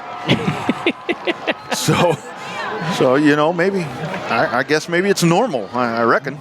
I don't know. Yeah, I mean, it's just usually they dress up a little bit. This guy's in jeans and a casual shirt. Yeah, well, it's warm. I kind of feel bad. I feel bad for the bands when they have to be out there. Fully geared up. Man. But you know, they practice in that heat twice a day. And I see it at a lot of these schools. They're out there marching on the blacktop. You know, they've got the field drawn out in the parking lot. And it's hard work right there. Hey, this is a good time to tell you that if you are interested in underwriting our end of the year-end football banquet to help offset some of the cost, you can contact the Booster Club president, Sarah Solomon, right there at warriorsports.org. The banquet date will be announced later on, usually in December, January, one of those times. But contact Sarah if you'd be interested in doing that. It's always a nice banquet to honor all the players. And again, a thanks to the 81 families that have joined the Booster Club so far. You can still do this. Hit that Booster Club website, warriorsports.org. Special quarterback perks for the $500 and above level. That includes that breakfast with head coach Anthony Wood for those home games. For more information, contact Sarah Solomon right there at warriorsports.org. And of course, parking lot party after the ball game tonight over at Westwood. There'll be food, there'll be a DJ, It's right after the game. And thanks to Whataburger for providing the grub for the players. And hopefully they'll be celebrating a win. But they got some work to do. W for Whataburger and W for win. That's right. W. Orange W. Speaking of orange, Red River shootout tomorrow as Texas takes on Oklahoma in the Cotton Bowl, 11 o'clock kickoff. This one, actually this year, it's to that offense from Baker Mayfield, and a lot of people surprised, Kyler Murray really fitting really well in this Lincoln Riley offense for Oklahoma after not quite the success envisioned where his dad played over at Texas A&M. Of course, that's, it's all about the fit, and the Sumlin offense just wasn't right for Kyler Murray, but he's doing really well there at Oklahoma. And of course, Westwood fans remember him. We saw him a few years ago when Westwood played Allen over in Waco, and that was one heck of a run there that Kyler Murray went on undefeated his time at Allen. But pretty good run when you're undefeated. yeah, and Allen's still good. Yeah, I was gonna say that Allen powerhouse is just what it is. It's a powerhouse. Yeah. When you got 7,000 students, but don't get me started. But it's a super 6A, isn't it? They're in the league of their own for one thing, yeah, pretty much. College football tomorrow. Alabama will travel to take on Arkansas. Got to kind of feel bad for Arkansas. Like, eesh. I watched Alabama. My in-laws were in. My mother-in-law's there from Alabama, so she loves Alabama. Always talking about how good Alabama is, and so. Last Saturday they were there, and so I found the Alabama game on the SEC network as they were taking on Louisiana Lafayette, the Ragin' Cajuns, and we watched that beat down. And man, that Alabama team. They're talk about being in the league of their own. They're damn good. Very stout defense that they got as well. That no one really talks about, but you know what? That whole SEC squad has been very powerful. Oh yeah. Yep. But yeah, it's a dynasty basically what they've got going on out there. It's theirs to lose. Iowa State will go to Stillwater to take on Oklahoma State. Kansas State and Baylor in the Big 12. That could be a good one. Number 4 Clemson will take on Wake Forest. The big battle. Well, it used to be a big deal, not so much this year because Florida State is just not the Seminoles of old. They will take on Miami. Miami ranked number 17. Talking about the SEC, really good one tomorrow in Gainesville, a 2:30 game. It'll be the CBS game as number 5 LSU will take on number 22 Florida. That'll be fun. Mm-hmm. That'll be fun. Ohio State at home. They take on Indiana. Other action, UTSA takes on Rice. Oh, that's going to be a nail biter. SMU will face UCF. Number 13, Kentucky at Kyle Field to take on A&M. That's going to be a fun one. That will be a fun one. Talked about those Ragin' Cajuns that played Alabama last week. Well, this time they will be in San Marcos. They take on Texas State. Georgia will take on Vanderbilt. Auburn and Mississippi State. That one, Auburn's ranked. Mississippi State isn't. That one is at Mississippi State. That one could turn into a good one. Primetime games, number 6 Notre Dame on the road to take on number 24 Virginia Tech. That'll be fun. That's your college football wrap up. And that's the thing with college football. It's just anything can happen. Oh, yeah. I mean, it's just, you could just have a bad day. Yeah, that's it. That's it. And in college football, one bad day can doom you. That's exactly right. And, of course, we talk about the Red River shootout, or Red River rivalry. I believe they changed that lingo. Pardon me for the other.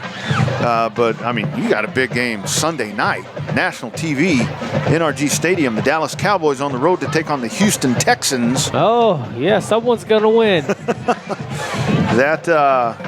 I'll tell you, you would think Dallas is so hot and cold. I mean, we talk about hot and cold. I mean, just when you think that they've hit rock bottom, they come out and they look really good last week. I think they finally realized that Ezekiel Elliott is a dual threat, whatever you want to call him.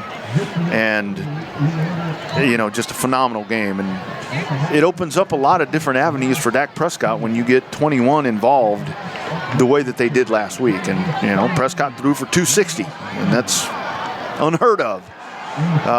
in the NFL. The Rams on the road at Seattle. Man, I really like the Rams. God, don't they look good?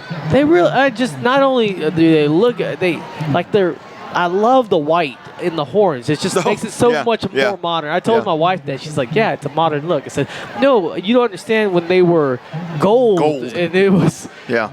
No, but, Todd Gurley, that guy, you can't really contain him. You just try to knock him out of bounds or something. Yeah, they play really good defense. I mean, the Rams could seriously go undefeated. They're really good. And Jared Goff, after 1 year there with Jeff Fisher, they said he was a bust.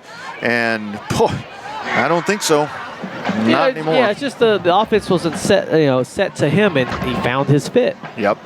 When we first saw this scheduled at the beginning of the year, we thought that this game, Minnesota on the road at Philadelphia, we thought that would be huge. It is huge, but those teams are not in the positions that we thought that they would be, when we saw the schedule. Minnesota's 1 win, 2 losses, 1 tie. They're in 3rd place.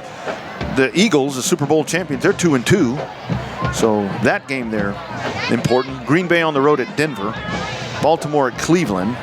Miami. That'd be a good one. Yeah, I think so. Cleveland, that's another team that's a lot of people did not give them any credit and kind of turned in some heads. Yeah, they are. Baker Mayfield doing a lot of good things out there. Yep. Arizona at San Francisco. The 49ers now without Jimmy G are just kind of there. Oakland will take on the Chargers. This one right here, high noon on Sunday afternoon. Jacksonville at Kansas City. Ooh. That Jacksonville defense, will they be the one to stop, as Charlie Strong said, Patrick Mahomes?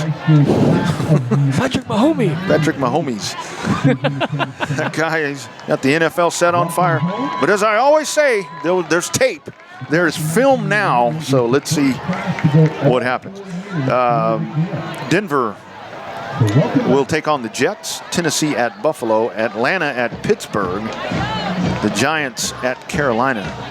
NFL Sunday. But yeah, all eyes, at least around here, will be on that Dallas-Houston matchup. Can Dallas? I'll tell you that'll be a chance for that Dallas defense, because the offensive line there for the Texans is just not very good, and that'll be a time where if they can get after Deshaun Watson, it could be Cowboys. I'll tell you, as a Cowboy fan, that 2002, when Houston's first ever game and they beat Dallas.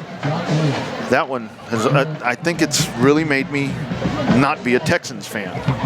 Well, I figured it was because you, Rodney, I know you personally, and I know that you are a hardcore Oilers fan. I do. So when the Oilers are not the team of the Houston football squad, you can't like them. Yeah, and I really always thought it was a travesty that Bud Adams did not leave the Oiler name there in Houston. I mean, Tennessee Oilers. That was really weird. That was stupid.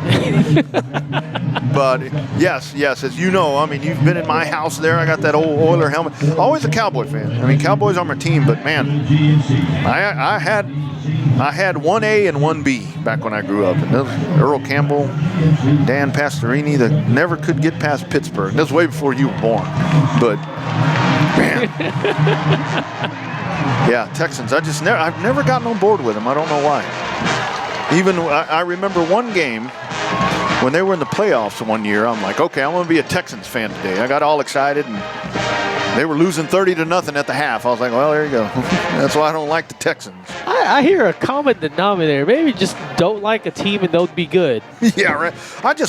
I'm like these guys that, like, right now, you notice right now everybody. Oh, I'm a Chiefs fan. Yeah, since when? Since 2 weeks ago? Yeah. Some of these guys, the year that when Carolina made that great run in the Super Bowl, I saw people everywhere around Austin, Texas wearing Panther gear. Yeah, where is it at now? Right. It's buried in the bottom of the closet or at Goodwill. That's right. Chiefs fan. Remember the Montana days? Yeah. Oh, man, that Kansas City game against the Oilers, the aforementioned Oilers in 93. And if you haven't seen the ESPN documentary Houston 93, watch it. Talk about turmoil. Speaking of that, have you seen the movie? What's that movie with The Rock, the football movie, where the little girl, I think it's called, I can't remember. Was it a recent movie? No, it's about, my kids were smaller. Oh, like the Gridiron? The Gridiron, or something like that, where he ends up with the little girl. I had a doctor's appointment today, and I was in there, and they had that thing on, and it ended. And then I think they had, like, the story of the movie. And I didn't know this, a little-known fact. People listening may know this, but apparently as that movie was being filmed, Dwayne Johnson, like, ruptured his Achilles as he was filming that movie and took some time off, and they put the movie on hold or whatever, and he came back, and he healed up. He trained with some football players to finish that movie off. Had no idea about that. Well, did not know that either. I mean, Dwayne Johnson, that's an athlete right there. That guy, he Hurricane, I believe. Yeah. And I'll tell you the other part is just a good guy. Yeah, he seems just genuinely good guy. I'd party with him. Yeah, me too. Absolutely. I would definitely hang out with that guy. I'd let him pay all he wanted. Oh. He could pay for everything. Absolutely. So I'll tell you, this great halftime show, sports and culture. Yeah, a little entertainment. A little entertainment. A little bit of everything. Well, that little show there here on WWSN. The W. Presented by Fabulous Affairs Catering, fabulousaffairscatering.com. Exquisite food expert coordination and gracious service is what that company offers. Fabulous Affairs Catering is proud to be a part of the Westwood family and a corporate sponsor here in 2018. A full-service catering company serving Austin and the surrounding area for 22 years and counting. Whatever your catering needs, Fabulous Affairs Catering is there to help you. FabulousAffairsCatering.com, and we hope to have Leslie Wellens here before the end of the season on here. That's strike two. We tried twice. First time probably our fault, but today just not able to make it. But I left the lights on today. I noticed that. I was wondering why the lights were on. I was getting a glare over here. I probably called a couple wrong numbers, but that's all right. Everybody's making mistakes tonight, so we can too. We had an internet thing. Maybe it's something in the air. What's the date today? The 4th or 5th? 4th. 5th. 5th. Oh, really? Yeah. Yesterday was a Big 10-4. Ah, Big 10-4. I've been writing 10-4 all day. Well, there you go. Rivalry game the rivalry game is just making us all miss. Making us all miss. 19-7 is our score as McNeil leads here over Westwood. And as we said, Vandy up at the top of the district standings at 3-0, Round Rock 2-0, Hendrickson's 2-1. Actually, Hendrickson's 3-1 because they won last night. Cedar Ridge 2-1. Stony Point is 1-2. McNeil 1-1. Westwood 1-2. And then the 0-3 teams, Vista Ridge and Leander. So it's really tightening up. It is really tightening up. And the stretch run of the district campaign is going to be pretty fun. Zach Dickinson will kick it off. He had that 30-yard field goal on the first drive of the ball game to start the ball game. He kicks it left to right. So let's see who makes the best adjustments. Who made the best adjustments here? Nate Anderson along with Lyndon Jones. That was a highlight in the first half. That Lyndon Jones run, that was nice. Yeah, it looked like an old Tecmo game. Didn't it? And this one is kicked to Ian Cox. He takes it at the 31. Oh, Ian Cox, man, that guy, it's like he's got stickum on his hands. That ball comes to him, and he don't drop the ball. He does not drop the ball. Yeah, I was interested. I wanted to see what happened here because he called the fair catch at the 31, and I mean it's ahead of the 25. So yeah, that's. See, if they didn't put him back at the 25. Yeah, I'd be like, you shouldn't have called a fair catch, kid. Here's Westwood. They're going to go right to left. Single back in the backfield's Debs. Two receivers to the near side, single receiver to the far side. Martinez turns, gives to Debs. Jukes and jives out to the 34 for 3 yards on first down. So Mario Debs, the only points of the night for Westwood, 24-yard touchdown run in the second quarter. And here is Nate Anderson checking in. That's just a great little 1-2 combo where Debs comes in, starts it off, and then gets fresh legs in for round 2. Jing Hegde and Lyndon Jones to the near side. Empty set on the far side. Here is the give. Anderson at the 40, bouncing out to the 41. That's a Westwood first down. Yeah, Anderson just does a reverse cut back there and just follows his main block. Easy 6 yards for that first down. Very nice display of running there from Lyndon Jones, or pardon me, from Nate Anderson. Hegde and Jing here to the near side. Lyndon Jones over on the far side. Cox in as a tight end. Standing to the left is Anderson. Motion man across, that is Jones. Takes it on the fly sweep, turns upfield at the 40 and brought down. Great open field tackle there from McNeil. As coming in on the stop is Jacob Carrera. And Carrera, just a beautiful form tackle. That was, I mean, Lyndon Jones had plenty of room to run as RJ sells the handoff. But yeah, that's just a great form tackle right there.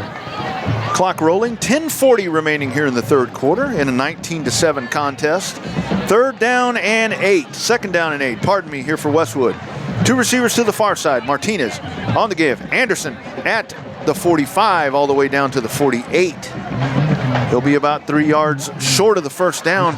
Boy, we're not seeing really even an attempt at throwing the football tonight. No, I mean, Anderson right there just on the handoff really turns up the Jets. And it's different because usually in the power eye formation, he has time to run as he gets the ball. But this is just from a standing still position.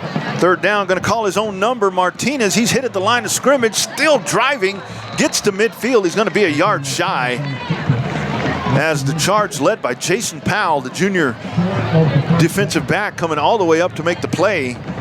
Ball sitting at the midfield stripe. It's 4th down and 1. Decision time for Coach Wood and his staff. Offense on the field. No hesitation.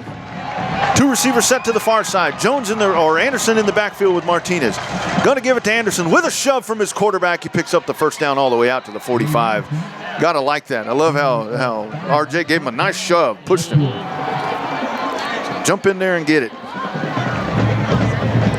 Nice conversion there. Maybe that's a little spark that this offense needed. Yeah, I mean, on the quarterback keeper, Anderson was a lead blocker on that. Kind of gave him an extra a yard on that carry, so kind of returned the favor. First down play from the 45. Empty set here to the near side. Turns, gives. Debs, 40 all the way down to the 39. Make it the 38-yard line. And Mario Debs, man, just a spark plug. Yeah, that was and that was coming from off of a looked like a little miscommunication on the handoff, as RJ was looking a little bit like he wanted Debs a little further back, but great play on that. Lyndon Jones lines up in the slot over on the right side. Hegde and Jing out to the far side. Empty set here on the short side, going right to left. On the give, a little bit of a delayed draw, and it's Debs once again inside the 40 down to the 38. Picking up a few yards there. Yeah, you're right. This is it's odd to see a run-dominated Westwood offense, because usually it's about half and half, and we hadn't even seen any attempt at a pass here. No, not at all. But you never know. I mean, coach has got a huge, he's got a game plan that we don't know anything about. So might be a fade out right here. Big hitter. Third down and 3. Oliver Yu checks in quickly to the line. Both backs in the ball game. Here's Martinez, going to try to follow those two backs. Now running right, bounces off a tackle, spins inside the 30 down to the 29. That's a Westwood first down. RJ Martinez. We saw that last week with the two backs blocking for him, but he runs the opposite direction and picks up a first. Yeah, he runs right behind his two backs, and he kind of bumps into them as there's no hole whatsoever, and he kind of bounces outside and just makes a play when there wasn't the one to be made. It's a 1st and 10 from the 29. Two receivers set to each side. Anderson in the backfield. He now goes in motion to the far side. Martinez, he will swing this one out. That is complete to Jones. Jones at the 25, working to the 20. He's down at the 19. That's a Westwood first down. Lyndon Jones into the red zone. Whataburger red zone opportunity coming up here for the Westwood offense. Nothing like a little swing pass to get the passing game going on, because it's worked all night. When Anderson's out there making that motion, he becomes the lead blocker and opens up that first down gain for Jones. Ball sitting on the right side hash mark. First down, or 2nd and 1. Just shy of the first down. So here's Martinez. Turns, gives. Anderson dives into the pile. They're going to give him the 18-yard line. That'll be a first down. Well, he just jumped in there and ran right behind Telez and Lakowski. Yeah, no hesitation whatsoever. He's like, I got you. I'm trusting you guys to make a hole because I'm going to be here. Yep. He said, I will be right on your behind, and that's exactly what he did. Clock rolling towards the 7-minute mark remaining here in the third. Nice, long, sustained drive here for Westwood. Really chewing up the clock. We saw him do this last week. Here's a first down play from the 19. Out of the gun, Martinez hands it off. Debs picks his running lanes. He runs off of the left side, then bounces down to the 16. You're right, this power running game is odd. Yeah, Debs is just he's a shorter stature guy, so he's got a lower center of gravity, so it makes it more difficult to bring him down. He's not a big guy like Anderson, but he's a strong runner. And he's shifty as well, so it's a good combination. Very Barry Sanders-like runner. Cox lines up as the tight end on the left side. Jones to the near side, 2 receivers to the far side. Debs in the backfield standing to the right of Martinez. Here's RJ rolling right, looking, throwing into the end zone a little long there. He had Hegney one-on-one coverage back there as the coverage there from Dale Owen. He just led him just a little long. Yeah, Hegney had a step on him. The ball just out. No decision, easy decision here. 4th down play coming up. Here's Martinez. Anderson runs at the 10 inside, working all the way down to the 4-yard line, picks up the first down and more. That is just sheer determination from Nate Anderson. What you don't see here is he had guys in his face at the 8-yard line, and he just pushes down to the 4. That's 4 yards. That's 12 feet. That is a huge amount to be carrying, extra 200 pounds on you. That is a long way. It's 1st and goal for Westwood. Ball at the 4-yard line, so a nice drive here for the Warriors. 3 backs in the backfield with Martinez. As he stands, takes a snap, turns, gives. Jones running left into the end zone. Touchdown, Lyndon Jones, I believe his first of the year. 4-yard TD for number 3. Yeah, Jones he's just trusting that the blockers are going to do their thing. Yeah. A little celebration there. He kind of got knocked on the ground. But just a great run by Lyndon Jones. Yeah, Jones had a good night. Good to see him get the pay dirt right here at the end of that drive. Nice, long, sustained drive. Here's Cactus Jack Elliott on for the extra point. And good snap. That one is up and good. So Westwood comes out. Boy, I'll tell you, we've been beating them up all night about the mistakes, both of these teams. But a really nice drive there. 5:13 to go here in the third quarter. McNeil 19-14. Now you put it in the hands of the defense to make a stop. Absolutely. And, we were beating them up in the first half. We do that. But after the second half, adjustments are made. You don't know what you're getting into. You got to trust the coaching staff that they're going to do what needs to be done, get the players hyped up again. And they do exactly that because, that was a sustained drive. It chewed off 7 minutes almost of game clock time. So that's like 25 minutes real life time. Right. And you scored a touchdown and didn't settle for a field goal. Yep, absolutely. We said ACL Fest in Austin here this weekend, and I guarantee you a lot of people that are here from out of state, they're going to be trying to find a Torchy's Tacos, a homegrown Texas restaurant from Austin, now in 17 cities around the United States. It's everywhere. Saw they just opened one up in Denver, Colorado. Popular Westwood location, 11521 Ranch Road 620, right there at Anderson Mill and 620. They also support Westwood football. We love them. It's a great place. Yesterday was National Taco Day. It's always National Taco Day around here. Torchy's Taco, proud sponsors of Westwood football. Here's the kickoff. This one a fair catch. At the 34-yard line is getting underneath that one is Malik Gordon. So now, as we said, you empower your defense to get out here and make a stop. The defense has already got 2 picks on it. We act like it's a tall order for them to make a stop. Yeah, they've done a great job. But this is where with Curley, the one play, the big play in that first half was that 40-yard pass from Camphor to Curley. That one stung Westwood pretty good. Well, yeah, because it puts them, first and goal at the 2-yard line. That definitely sting anybody. Yep. Going left to right, here's Camphor. One man in the backfield, two receivers to the far side. Gives it to that one man, and there you go, Will Clitheroe. Along with big Ethan Brown. Those guys come in to make the stop. And that's how you slow that number 28 Hutchinson down right there. And Hutchinson has had a bunch of big breaks in the first half, and it's good to see that the defense made the adjustments necessary because they clogged that hole up, and it was just great forward tackle. Two receivers to the far side, single receiver to the near side. Hutchinson in the backfield. Swing pass complete over the middle. This is Medina. Breaks a tackle at the 42. Works his way down to the 44. That's exactly where he needed to get for the first down. Yeah, Medina just runs about 4 yards up and turns around, bullet pass from Chamber, and he makes a move, makes a couple defenders miss, and first down. Yep, gets exactly what he needed. First and 10 from the 44 on the McNeil side of the field. Two receivers to the far side. Hutchinson in the backfield with Camphor. Single receiver here to the near side. That's Gordon. Play clock at 10. Out of the shotgun. Here's Camphor. Running the misdirection. Coming back this direction. Hutchinson ridden out of bounds by Will Clitheroe. Might have got a yard out of that. A yard and a half. They're going to spot him at the 44. Or pardon me, the 46. Clock stops with 4:06 remaining in the third. And the misdirection play is a good play unless you are congested at the sideline, and then that just makes that sideline another player, another factor that you got to take into account. So, great to contain that run from the outside. Second down and 8 from the 46. Ball on the near side hash mark.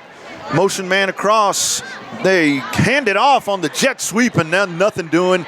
Damon Harris once again. Damon Harris just reads that and is not fooled by anything. Great tackle, kind of just swung him around by his jersey and loss of, Yeah, Plotch, his motion was slow in the first place. And then he took the handoff, and he's got to be thinking, why are you handing me this? You see that monster standing there? Jeez Louise. Great play, big loss. Third down and 13. Line of scrimmage now, the 41. This is where you got to watch Gordon, Curley, all those guys over on the outside. From the 41-yard line, empty backfield. Camphor takes a snap, rolling right, looking downfield, plants, throwing the deep ball. He's got a man here on the near side, knocked away. Oh, picked in by Gordon. It looked like Demetrius Jones slapped that away. And Malik Gordon hauls it in. 59 yards, touchdown. Wow, that was a circus catch. I got to keep an eye on the screen because I thought for sure that ball was knocked out. I thought he knocked it away. Here's the replay. We'll watch it. Lots of time back there. The pressure coming, throwing the deep ball. Jones, bobbled it just a little bit, but great concentration from Gordon to stay focused on the football and haul it in. The extra point up and good. And McNeil builds a little more cushion into this one now. A 25-14 lead here for the Mavericks. 59 yards. That play right there is just, we're talking about rivalry games and the strange stuff that happens and strange bounces and mistakes and all of that. That's just another example right there. That just summed it right up. I mean, third down and 14, and they go for basically a Hail Mary. Pretty much, yeah. That was just, like you said, great concentration by that receiver to not get flustered that the ball was bobbled and just, makes a play on it. That's one that you're going to see on the highlight film tonight. With the dive and catch. Yeah, there's going to be a couple of them. It's just been a very entertaining game. If you watch Friday Football Fever, you're going to see a lot of that. My buddy. Quick look over at 13-6A. Oh, daddy. Getting good over in Round Rock. 9:25 to go in the third quarter. They are tied up at 17. Folks, don't feel bad that you lost. Yeah, you can feel bad that you lost to Round Rock, but that Round Rock team is a really good team. And they're going blow for blow with Vandy. Halftime, Vista Ridge 38, Leander 28. Oh. I think those teams have scored that many points all year. Combined, here's the kickoff. Jones from the 21, out to the 25, the 30, the 35, carries a bunch of Mavericks with him all the way out to the 40. Nice 22-yard return for Nate Anderson. Yeah, Nate Anderson was a man on the mission there. He wasn't going to take any fair catch because he hasn't had a chance to catch the ball. Yeah. And they kick it right to him, and he's just going to take 22 yards every time. Bye week coming up next week for Westwood. So Westwood off. The following week, it's back here against Stony Point, I believe. Stony Point. And here comes the Westwood offense. They'll be going right to left once again here in the third. Ball on the left side hash mark. 2 receivers set to the far side, single receiver to the near side. Anderson in the backfield. Martinez on the give. Anderson, he is pile driven down. Great play by the defense. This time able to get through the line is 42, Samuel Latham, the senior. And that's just a great job of getting through the line of scrimmage. Yeah, you know, I thought I saw some movement earlier. I thought I did too. And they that could have spooked the O-line because there was no play there.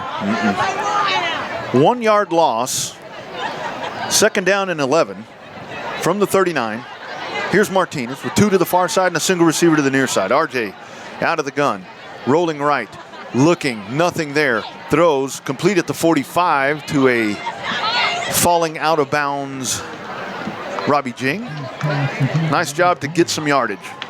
Absolutely, like you said, there was nothing going on. He just checks off his receivers. But, you know, 5 yards is 5 yards. 5 yards better than none. 3rd and 5, big third down coming up here with 2:17 to go in the third in a 25-14 contest. Westwood just hasn't really gotten it on track here tonight. We saw a couple of nice drives. But here's a big play coming up at the 2-minute mark here in the third. 2 receivers split to each side. Out of the shotgun, Martinez showing the blitz. And this one whistled dead. It's going to be a false start against the guys in white. Man. So now you go to 3rd and 10. Back to penalties, mistakes. They sound like broken records saying that. I know, right? You just said that many times, and again, we're not picking on either team. It's both. It's just a sloppy game.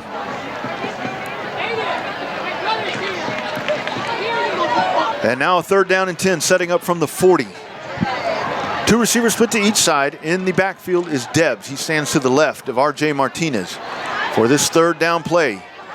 RJ out of the shotgun, waiting for the snap. 3-step drop, looking downfield, checks off, now runs left. He's got some running room, tucks the football at the 45, gets to midfield, and will pick up a Westwood first down. Inside Maverick territory at the 48. Tell you, when all else fails, call your own number.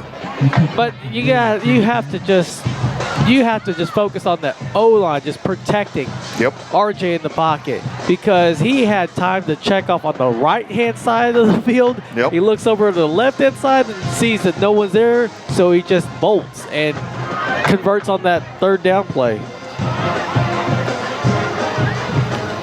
And here's Westwood back, and pardon me, that was the next game for Westwood after the bye is Vandy. It's homecoming here at Kelly Reeves. 1st and 10, 2 receivers split to the near side. RJ looking, they set up the screen to a cutting Lyndon Jones. He's behind the line of scrimmage. He's going to lose yards. Still up. Lots of yards. Penalty markers all over the field. I think Martinez might have gotten hit late. There's still penalty markers coming. It's just a disaster. It's about a 7-yard loss. He's about to play yakety yak. Yeah, boy, we needed it there, didn't we? All sorts of flags on the field. One by Martinez, back here on the near side, on the far side. Look at that, 3 flags. We may be playing this down over, because I'm assuming... Offsetting. Yeah. So that's scheduled on the 19th after the bye week. Vandy here. On the road at Bible on the 26th against Leander. Then here on Thursday the 1st against Stony. And it all ends on the 9th with Cedar Ridge. Oh, the Cedar Ridge. There's still a penalty marker out there. Okay, he picks that up. So 1st and 10 again from the So 48. after all that. After all that, nothing. Which it's actually good because that was a terrible loss. They weren't going to set it down where it ended up. 1st and 10.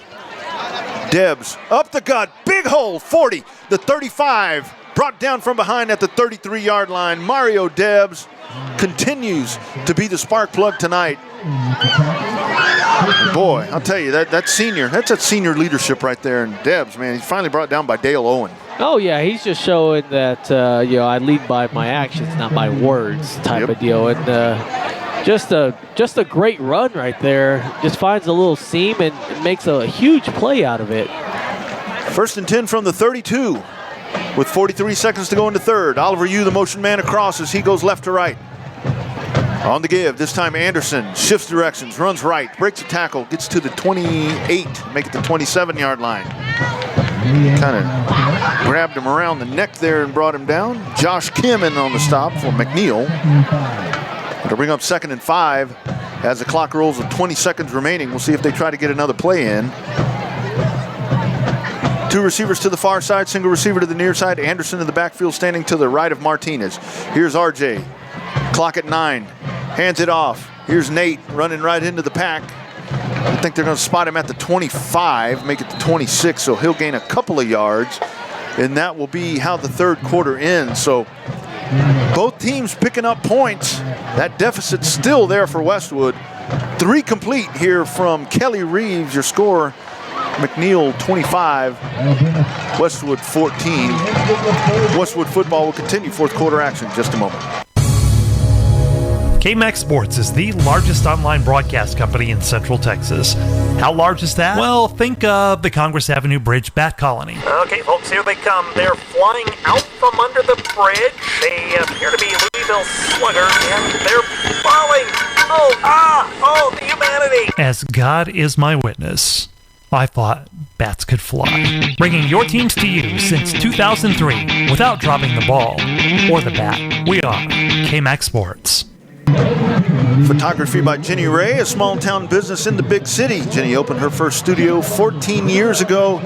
She's offered clients exceptional portraits for many years. Family portraits, school sports portraits, senior pictures. That's her specialty, but she loves supporting the Westwood community. It's a joy and honor for her. Her studio is right in the Westwood neighborhood. Don't hesitate to call her. She wants to be your photographer.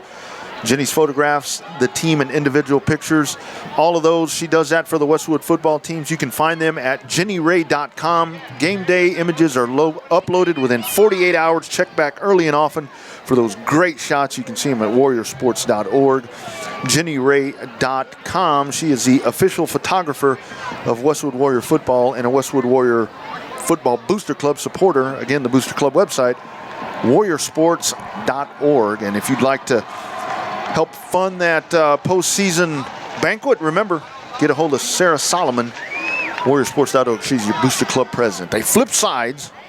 3rd down and 4 coming up. Now Westwood going left to right. 2 receivers to the far side. Oliver Yu, the single receiver to the near side, as Martinez stands with Nate Anderson to his left. Play clock at 10. Here's Martinez. Takes a snap. Gives. Anderson runs left. Falls to the right and will be a yard shy of the first down. Got to go for it. And he's actually going to be 2 yards short. 4th down and 2. Ball sitting at the 26. 25-14. Here's our score. Here's Ian Cox into the ball game. A little bit of extra oomph right there. Going to line him up as your blocking tight end. Oliver Yu to the near side. Have not seen Luca Mazzola back in the ballgame. 2 backs in the backfield, standing on each side of Martinez. And a timeout called by Westwood. That'll be their first of the half. Probably a good idea to think this one over. Oh, yeah. I mean, Coach probably didn't like what he saw out there. And, err on the side of caution. You've got a couple timeouts to burn here in the 4th, and you want to make the right call. So, why not use it?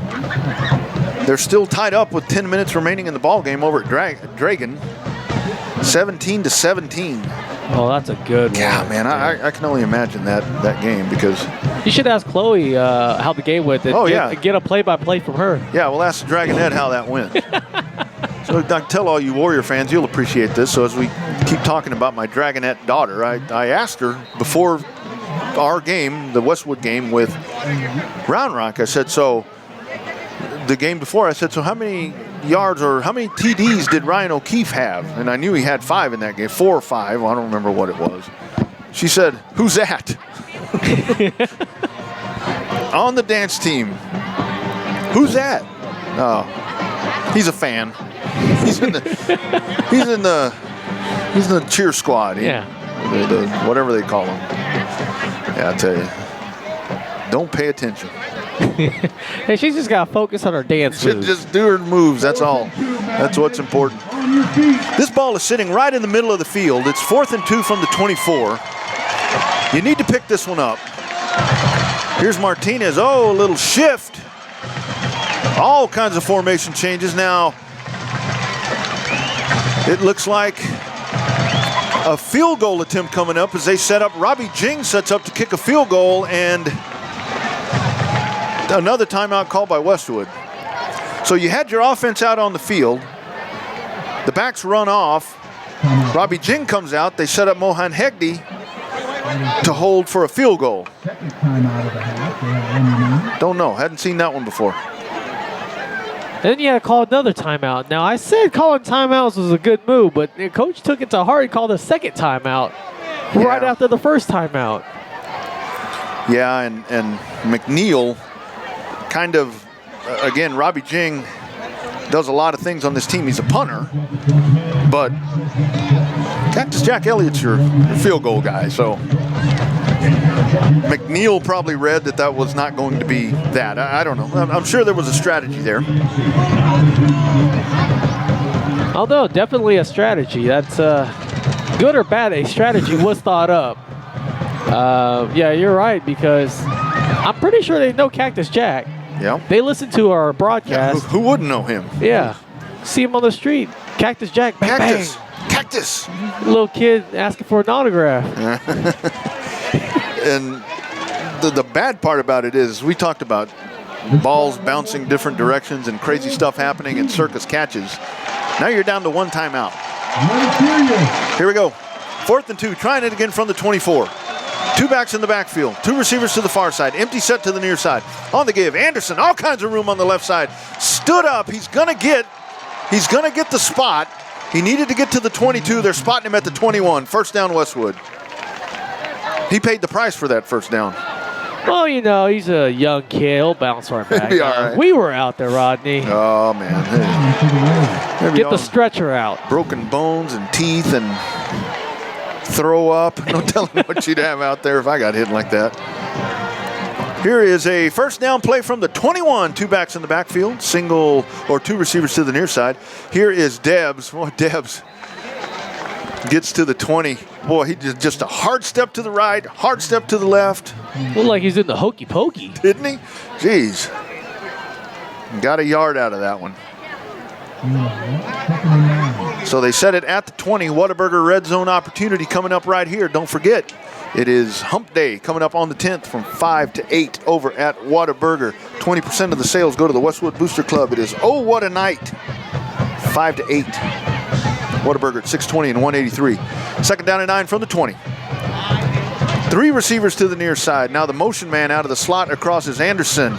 They give the jet sweep and there's nothing there. Might have got to the 19. Well contained by McNeil. Yeah, they read that one. As soon as Anderson goes into motion, the linebacker follows him and just stalks his prey. Harley Pekka read it nicely, as Sang said, and just drops him. And that brings up 3rd down and 8. 9:53 as the clock rolls here in the contest. 25 to 14. We've seen a little bit of everything in this game, good and bad. Both teams, not picking on either one of them. They've both been equally bad at various points. 3rd down play coming up from the 19. Here's Martinez. His 2 backs there, swings this one. Nice one, complete to Robbie Jing. Jing hauls it in. He needed to get to the 12 for the first down. He gets to the 13. So another 4th down and 1 coming up. Nice little pattern there by Jing. Yeah, Jing just kind of rolls on down to the flats. You know, if he would have stretched out, but, you know, coulda, woulda, shoulda, it's going to be 4th and 1. Yep. Hope they don't try that field goal thing. That was weird. You only got one timeout. So here we go from the 13. We've said this before. Got to make this one. 2 receivers to the near side, both backs in the backfield with Martinez. Showing the blitz. Here's Anderson trying to turn the corner. He does. He's at the 10, runs to the 5, driven out of bounds at the 2-yard line. No, sir, he is in. 13 yards, touchdown, Nate Anderson.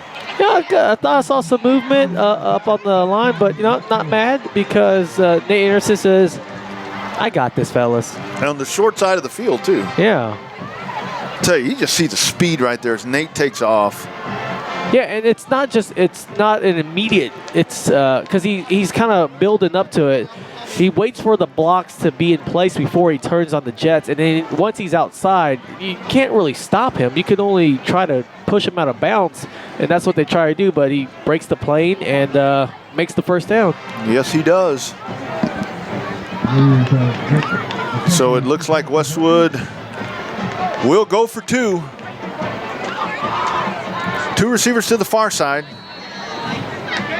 And a delay of game, I think, is going to be called here against Westwood. They sat there and thought about it quite a bit, and there's a delay. Ian Cox pleading with the official there. Coach is out. Hat's still on. Hat's still on. Yeah, he marched a good 20 yards to go talk to the official. Probably asking for his mom's mac and cheese recipe. Probably. Or as he said on the interview, what did he say? Let's do it. No. Don't know if y'all caught that on that interview. Coach and I were talking before we did that. He said, let's get it. Well, all sorts of things happened in this game. I would tell you, friends, what's going on, but I have no idea. There was a delay of game called, and there's all kinds of discussions going on here. Who's that over here talking to the back judge? Is that a fan? I don't really understand what's going on here. I guess it's all for nil because it's right back at it. It's just going to be 2-point conversion again. And now the play clock's not even running. So, yeah, I don't know who this guy back here is. Yeah, he's giving advice. I don't know what's going on. Who is that man? McNeil trying to get their people fired up. Okay, now the play clock's rolling, so we're ready to go. Here's the offense up. Fully stacking the box here for both teams. Here's Martinez up to the line, reading the defense. He's changing the play, snaps it to Anderson, a little razzle-dazzle, flips it off. Way too easy to Martinez. Perfect. I just got to tell you, that's just perfect. Absolutely. First, the Philadelphia, what do they call it? He walks up, checks the defense, and as he's checking them, they're all eyeballing him. It's a wild warrior snap, pitched off to Jang, and he just Philadelphia special. Yeah, no one's even around because they're all confused, and it's just a quick flick, 2 points. With that conversion, McNeil 25, Westwood 22. Oh my goodness. All sorts of things. Oh, this is a great game. This is going to be fun. A lot of confusion in our booth, but all for fun. We've had it all. We've had it all. Speaking of having it all, one of my buddies, fellow real estate agent Ed Lundry, we talked a little bit earlier about Linda Badur. Ed Lundry, another good dude. He's done it for a long time. He's got a full staging service, evaluates your home and advising sellers of improvements that can be done to sell it at the highest price at the shortest time. For about the last 20 years or so, he's been one of the top 300 realtors in Austin in total sales each year. He's been really selling real estate since 1998. Big Ed's done it for a long time, and he does it well. Ed Lundry Real Estate, good dude right there. Real estate needs, he would love to help you out. He as well, longtime supporter. As long as I've been doing Westwood football, Ed Lundry's been a part of supporting Westwood football. And he continues to do so. So, did we say? Now you're going to put it, you're going to empower your defense. Whew, a turnover right about now. You know, the onside is not out of the option. And this one high and short. Yeah, they're trying to get a turnover there, but a nice job by Nate Buxton to get under that. Buxton on the roster as a DB and a quarterback, so good hands guy. Yeah, it had a lot of confusion as, you know, the ball was coming down. Yeah, I saw 2 sets of hands on it, and, you know, no confusion on their end because they came up with it. Yep. Not that we're not enjoying this game, but we are definitely keeping an eye on Dragon Stadium. 7:29 to go in the fourth. Vandy 20, Round Rock 17. Here comes the offense for McNeil. They go right to left from their own 37-yard line. Here's Zane Camphor as he lines up. Single receiver to each side. Standing about 5 yards deep in the shotgun. Hands it off, trying to find some running room. Big stop this time. Big old Ethan Brown trying to get the ball out there from Hutchinson. Yeah, you just see that determination to try to knock that ball out as, you know, the line just isn't calling the blow the whistle, to call the play dead. He's got the folks here from Illinois, so the Greers are watching. Big E. Brown wants to make a big play. He always makes big plays. 2nd down and 9. Clock rolling. We're heading towards the 8-minute mark to go. Boy, a stop right now. Hutchinson in the backfield. 2 receivers to each side. Here's Camphor. 5-step drop. Pump fake this direction for Curley. In hot pursuit is Irvin Flores. Throws this one on the far sideline. Incomplete. Great pursuit by the big guys up front for Westwood. Absolutely, putting pressure on Camphor, and it's those passes all night were always a little high, but the receiver is able to make a play on it. But too much pressure and too much heat on that ball as it was a frozen rope. 3rd down coming up here for McNeil. Personnel changes. Jake Buechler checks in, so they bring in a tight end. And they're going to line up Curley here to the near side. This will be fun. He's one-on-one here with Demetrius Jones. Single receiver to the far side for the 3rd down and 9 play. Play action fake. Camphor flushed out. Hot pursuit. Penalty marker. He is slammed down. Big play. Ethan Brown with the sack. Big loss. But there is a penalty marker on the play. Holding against McNeil. Oh, Ethan Brown. You said that one's for you, Mima. There you go. Yeah, Judy Greer, I'll tell you, she's listened to these broadcasts for a long time.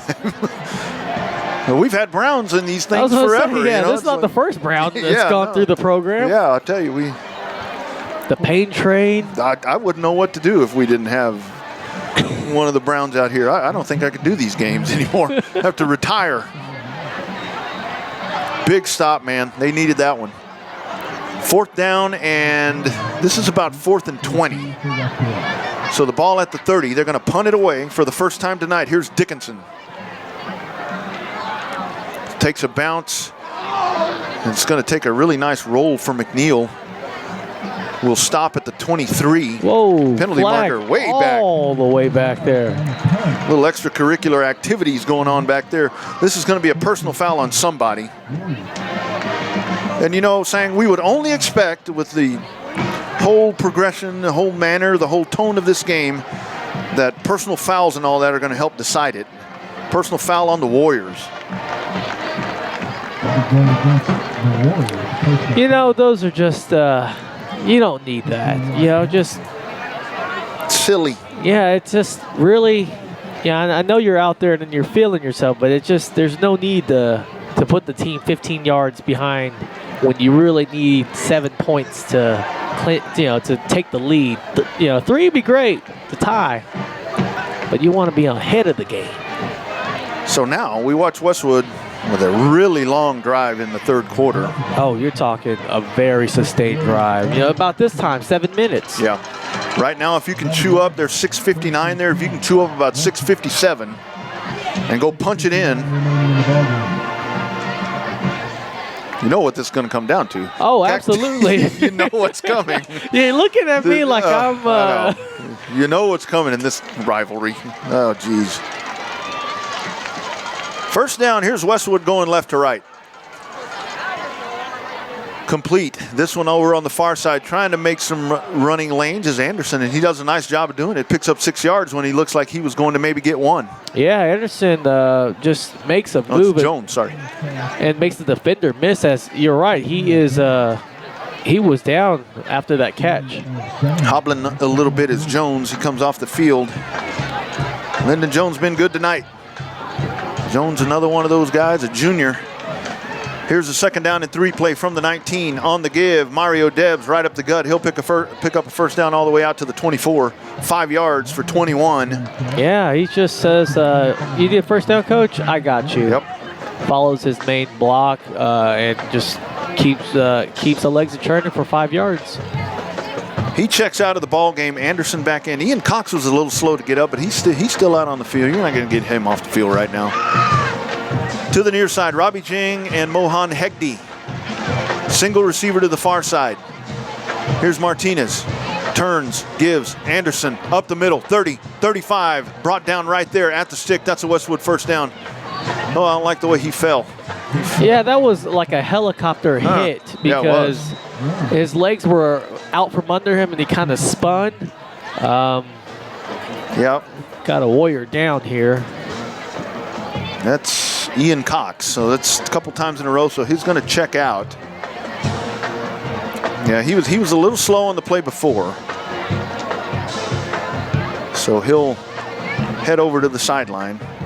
And that's another one of those guys where just his presence on the field, I mean, he's a blocking tight end. Definitely. And he was, he's got hands like nobody's business. Plus, fun fact, he was a quarterback at one time. That is right. That is right. He is also the son of Leslie Wellens of Fabulous Affairs Catering. 1st and 10. Here is the give, Anderson. And it does look like saying they are perfectly content with chew the clock. 3 timeouts still for McNeil. Chew the clock, get down there. Because the scary thing is you got to know if they can get points. You give the ball back to McNeil, and we saw the curly play. The curly shuffle. The curly shuffle twice. Yeah, no joke. Yeah, that was this is going to be time management at its finest. 2 receivers to each side, 2nd and 7. Single back in the backfield, Mario Debs. Motion man coming across. That's Robbie Jing. Here is RJ rolling right, looking. He's got Hegde wide open at midfield. Turns upfield at the 45 down to the 43. Best pattern of the night right there. Yeah, everyone's keying in on Jing because he's the motion man, which leaves this huge hole that Hegde finds. And great because RJ checks Jing off and says, nope. We got ourselves an open man about midfield. 2 receivers to the near side, single receiver to the far side. In the slot is Debs. Here is a handoff, Debs in the backfield. And he just runs right up the middle to the 39 for a gain of 5. You know, 5 on first I'll take that every time. Yep. So Debs will check back out. Here's Anderson back in. Fresh legs right there. Just love that 2-headed monster that they've got in the backfield. Oliver Yu in the ball game. He lines up here to the near side. He's been quiet all night. He's just been here. Here's Hegde. Single receiver to the far side. Anderson in the backfield. Here is the handoff. This is Anderson right up the middle, and he runs right into big number 42, Samuel Latham, for maybe a yard. And you've got 3rd down and 5 coming up for Westwood. 3:59 with the clock rolling. That clock is going quick. Oh, absolutely. I mean, we're about to at the tail end of the game, and it's not even 9:30. I don't know what to do with myself. Might have time to have a cool beverage after that. Yeah, we got to head to the high school. We got to go to the parking lot party. They'll be like, "Who are you?" Yeah, get out of here. Then we'll talk, and then they'll know who we are. Oh yeah, you too. Here's a 3rd down, taking the snap, turning upfield, and RJ has nowhere to go. And that's a big stop for McNeil. Yeah, I didn't know what happened there because it looked like it was a very hot bullet of a snap, and maybe he bobbled it because that was a... Yeah, this is Remy Sanchez on the stop. He... All right, here you go. 4th and 7. From the 41-yard line. Oh, my man Rick Epstein over there, the PA for McNeil, he's getting these people fired up. 4th and 7. Two receivers split to each side. Single back in the backfield here from Martinez. Three-man front from the Mavericks. RJ drops. Throw in the fade. Complete at the 28-yard line. Robbie Jing. Sophomore to sophomore. That's just great chemistry there. Jing runs past the sticks, makes a move, turns right around, and the ball is right in his numbers. Jing was still running the pattern when the ball was going, and he turned around right into it. That's exactly right. Can't draw it up much better than that. Westwood stays alive. Now from the McNeil 27-yard line. 2:42 remaining in the ball game. Scooching across is Ian Cox. Told you he wouldn't stay out long. Here's a snap, a little low, hands it off, and now Debs right up the middle. Lots of running room. 27 yards. Touchdown, Mario Debs. Second touchdown of the night. You talk about a spark plug, Rodney, that keeps the cylinders alive in this offense. And you bring up Mario Debs. You called him the spark plug all night. He draws first blood for the Warriors, and he looks like he's gonna end the night. Yeah. With that touchdown. Burst of speed right through the hole. Start calling him NGK. What's that? Spark plug. These kids don't know nothing about spark plug. Cactus Jack Elliott. Just saunters up an extra point. Yeah, he just kind of rolls on up. For the first time tonight, Westwood leads. Your new score, Westwood 29, McNeil 25. Well, you said it, Rodney. This is 2:35 left. This is a offense that has been making its name with just one-hitter plays. Yeah. So you really got to crank down on that defense to hold them here, because they still have 3 timeouts left. Yeah, they got all their timeouts. 4:25 to go at Dragon. New score, Round Rock 24, McNeil 20. I don't think McNeil's trailed all year. Vandy. Or, pardon me, Vandy. I'm getting my games confused here. There's something in the air tonight. Is there a moon tonight? Oh, Lord. All right, so here you go. So now you empower your defense. Yes, sir. Yet again.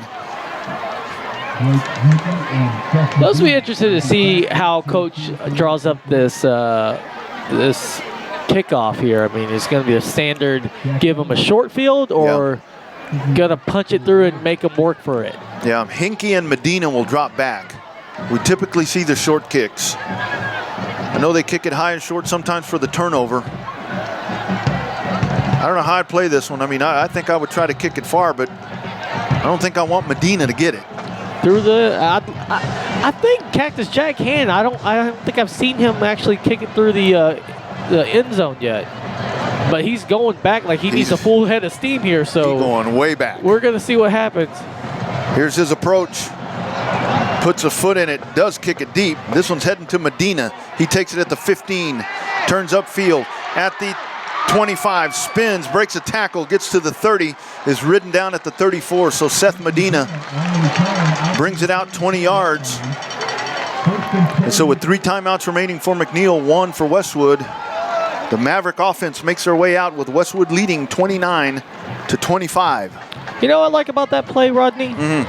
It ran some time off the clock. I mean, they still ended up right about the 35. You know, that's about where they normally kick it, but it took off 15 extra seconds. Yep. So all said and done, love the play call. So Coach McMahon and his bunch. That's a huddle, Rodney. That's a huddle. That's a straight old school huddle. That is a huddle. Here comes Zane Camphor. A lot of weapons.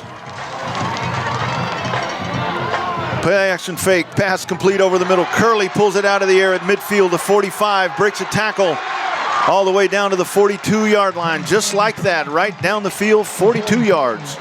Flag on the play at the end, but just that throw looked a little high, but Curley he looks to be about 6'2", because he can just stretch his arms out and make plays that should not happen.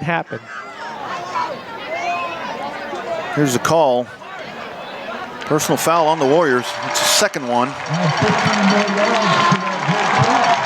That is not something you need to help the Mavericks with here, as far as getting them very good field positioning. Now at this point, If you can get a turnover, that's great. But if they're going to score, score quick. Jeez. All right, here we go. 1st and 10 from the 27.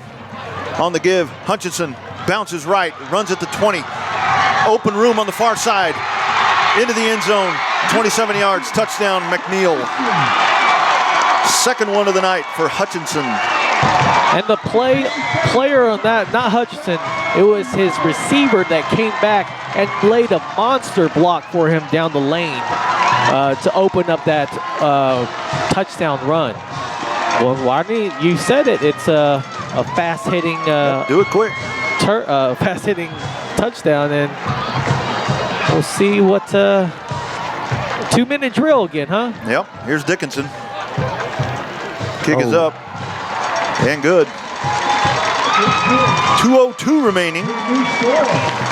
Your new score, McNeil 32. Westwood 29. I mean, the score tells you what kind of game it's been. It's weird numbers. But that's plenty of time. You only have one timeout. That's the tough part. Vista Ridge leads Leander with 11 minutes to go in that one, 52-28. 11 minutes, Rodney. We are at the 2-minute mark. We're at the 2-minute mark, and Vandy and Round Rock are about 2 minutes behind us. They're 24-20. Round Rock. Yeah, Vandy's like, why are we behind? What is this feeling? Yeah, what happened here? All right, so here you go. One timeout. 2:02, probably going to have about depending on what happens here, 1:56, 54 when you start your drive, unless you just run it all the way back. So they get ready to kick it off. Dickinson, Jones, and Anderson. Both of those guys don't mind getting their hands on the football. Very short approach here. Short kick out of bounds at the 22. No time off the clock. So they're going to set it at the 23. 1st and 10. Got to tell you, as we've watched the maturization, the progression of RJ Martinez, it's all built up for this moment right here. He's burst onto the scene in Friday Night Football. Here you go. His first Maverick game. Mm-hmm. 1st and 10 from the 30-yard line. And it's at the 30. 70 yards away. Yeah, is it because it was kicked out of bounds? It's at the 30? Mm-hmm. Okay. 3-point game. All right, here we go. 1st and 10. Going left to right. On the ground, Anderson picking and choosing the holes. And we'll get to the 35 for a 5-yard gain. Remember, 1 timeout for Westwood, 3 for the Mavericks. Quickly back. Hegde and Robbie Jing here to the near side. Ball on the left side, hash mark. Ian Cox in the ball game as your tight end. Anderson. Here's Martinez rolling right. Nothing there. Right down the middle of the field. He's got Hegde wide open. Mohan Hegde off of his fingertips. Hegde underneath the coverage and found himself wide open. Yeah, Hegde just runs a post route, and for some reason no one picks up on him because they're all zoning in on Jing as the short man, and that ball just a touch too long. Wow, that was, Wow. 3rd and 5.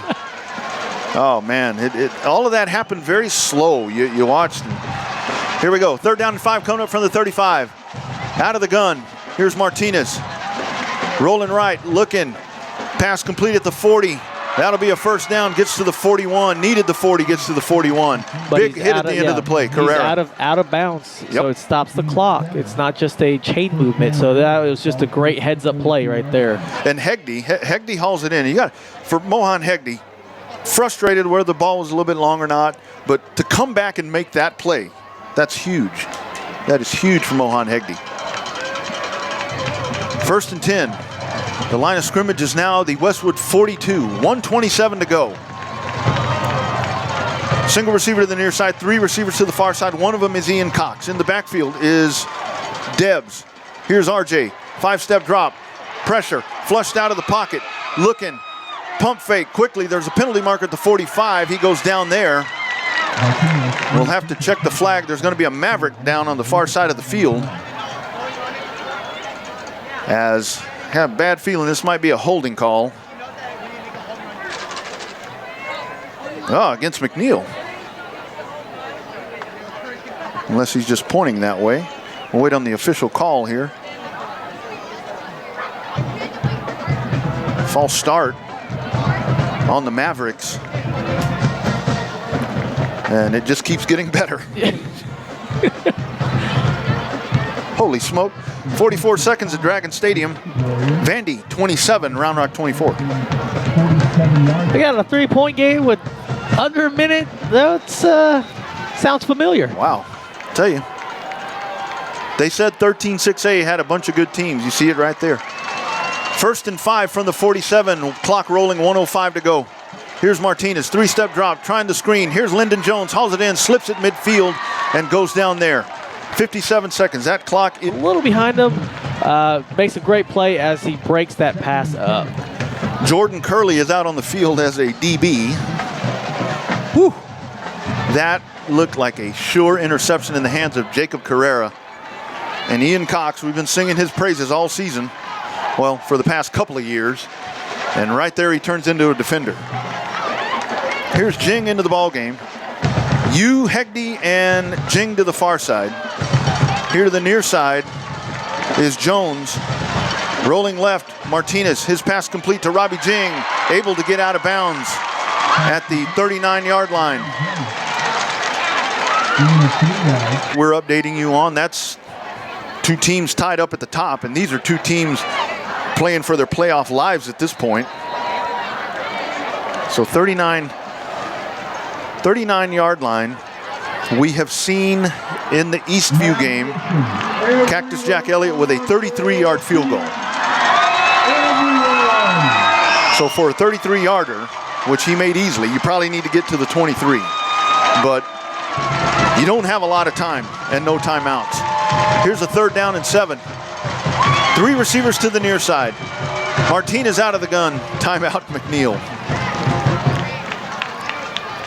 It's like you said last week, Rod. 3rd down and 7. Ball at the McNeil 39. Ball on the left side hash mark. 29-32, as you see there on your screen. Let's try this again, Mav Nation. So essentially, 4-down territory, no doubt about it. But 4-down territory if you keep time on the clock, if you need it. Trips to the near side. Single back in the backfield's Debs. Empty set on the short side. Here's Martinez. Standing out of the gun. Rolling right. Looking downfield. Throws a deep one. That in the hands of Mohan Hegde. Great catch for a 1st down. He goes out of bounds at the 27. Just a great pattern. Just a great route. And it's a 1st down. 7 seconds remaining. And the ball at the 26. 7. And here comes Cactus Jack Elliott.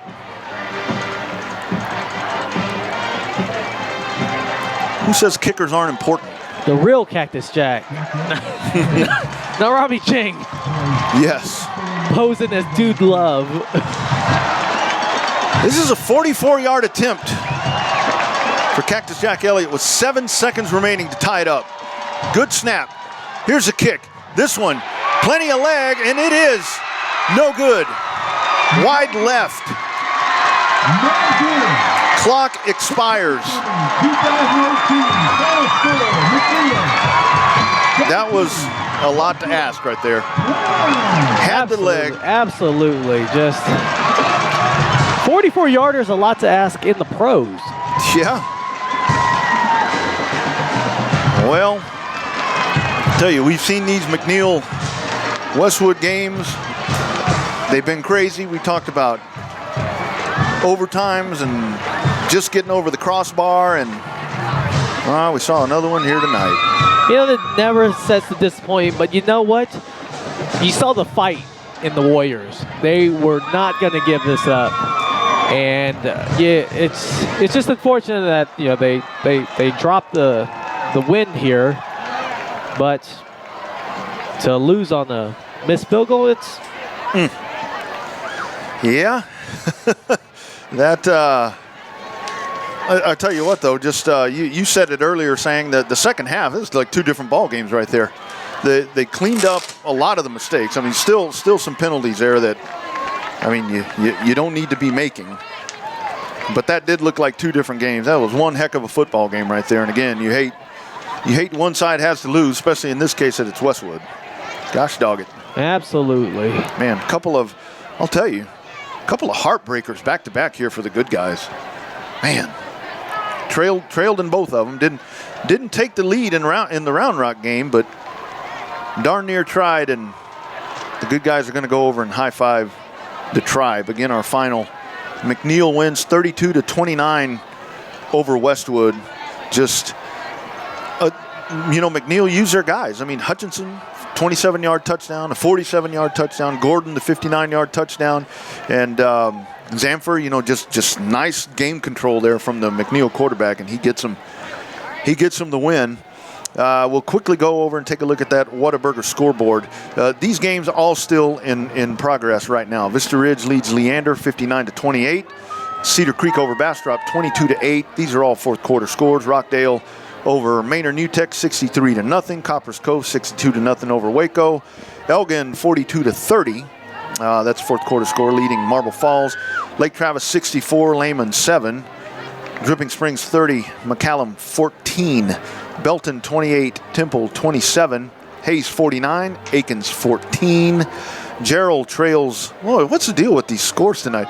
Trails Troy 39-2. It's the night of the safeties. I tell you. Florence leads Chilton School 58-14. Lexington over Shiner 28-14. All fourth quarter scores right there. LBJ leads Reagan in the third quarter 73-0. Fourth quarter, Seguin over Crockett 63-7. Okay, your finals. We were teasing you all night as we were keeping you on track with what was happening over at Dragon Stadium. It is now a final. Vandy stays undefeated. They defeat the Dragons from Round Rock 27-24. What a ball game.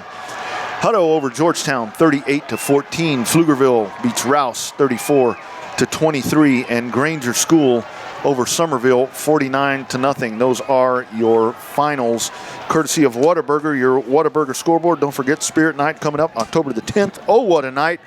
From 5 to 8 over at Whataburger at 620 there and 183. Come support the Warrior football team. Enjoy a great Whataburger meal. The first 100 dine-in guests get a special prize. You can also sign up for a chance to win Whataburger for a year. Of course, head over to Westwood right now. Parking lot party coming up now that the game has concluded. Come celebrate Westwood. That path, you knew that that's what was going to happen. Hendrickson is 3-1. Cedar Ridge is 2-1. Stony Point 1-2. McNeil 2-1. Westwood now falls to 2-2, and that's it's one thing that you kind of slip a little bit in the playoff race, but you still got to play Stony Point. You still got to play Cedar Ridge. And obviously other games as well. But it's gonna be a tough road. But boy, there's a lot of fight in this team. Absolutely.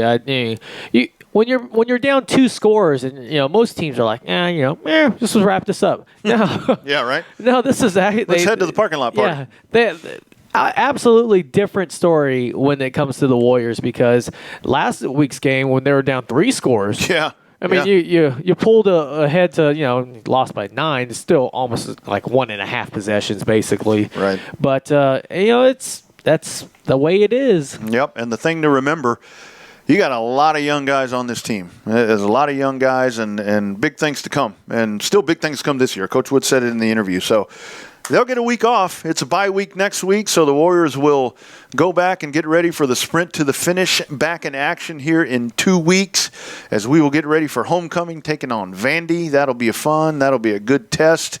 And but hey, take that week off and get some stuff healed up. Yes, sir. Absolutely. What else? Yeah, I mean that's it. We'll bid you adieu here one final time. Westwood falls to McNeil 32-29. Big thanks, Brendan McLaughlin, back at the KMAC Broadcast Studios, as we put him in panic mode there for just a little bit, as we had a little bit of a hiccup, and we do apologize for that. But luckily, everything back on. And that's thanks to Dr. Sang Cow back there twisting and tweaking the dials and on color commentary tonight. So he was triple tasking tonight. So triple meeting it up. Triple meeting it up all the way. Don't forget A1 Thick and Spicy Burger here for a limited time. Grab yourself one of those at Spirit Night next Wednesday. A big thanks as well to KMAC Sports President Chuck Licata. Hey, folks. As well as Merle Bertrand, our Director of Programming, Christina Weber, Director of Social Media, as well as Suna Venkat and Tim Cox, all of those great folks. And thanks to the Westwood Warrior Football Booster Club, Sarah Solomon, all of those great folks. It's a pleasure doing ball games for those great folks, great Westwood community. Again, Westwood Falls tonight, off week. Next week, we'll see you in a couple of weeks as the Warrior action will get back underway. Big weekend if you're heading to AL or ACL. Be safe. If you're heading to the Red River Showdown in Dallas, be safe. Have fun. Enjoy your weekend. My name is Rodney Rodriguez. We'll see you in 2 weeks, everybody. See ya.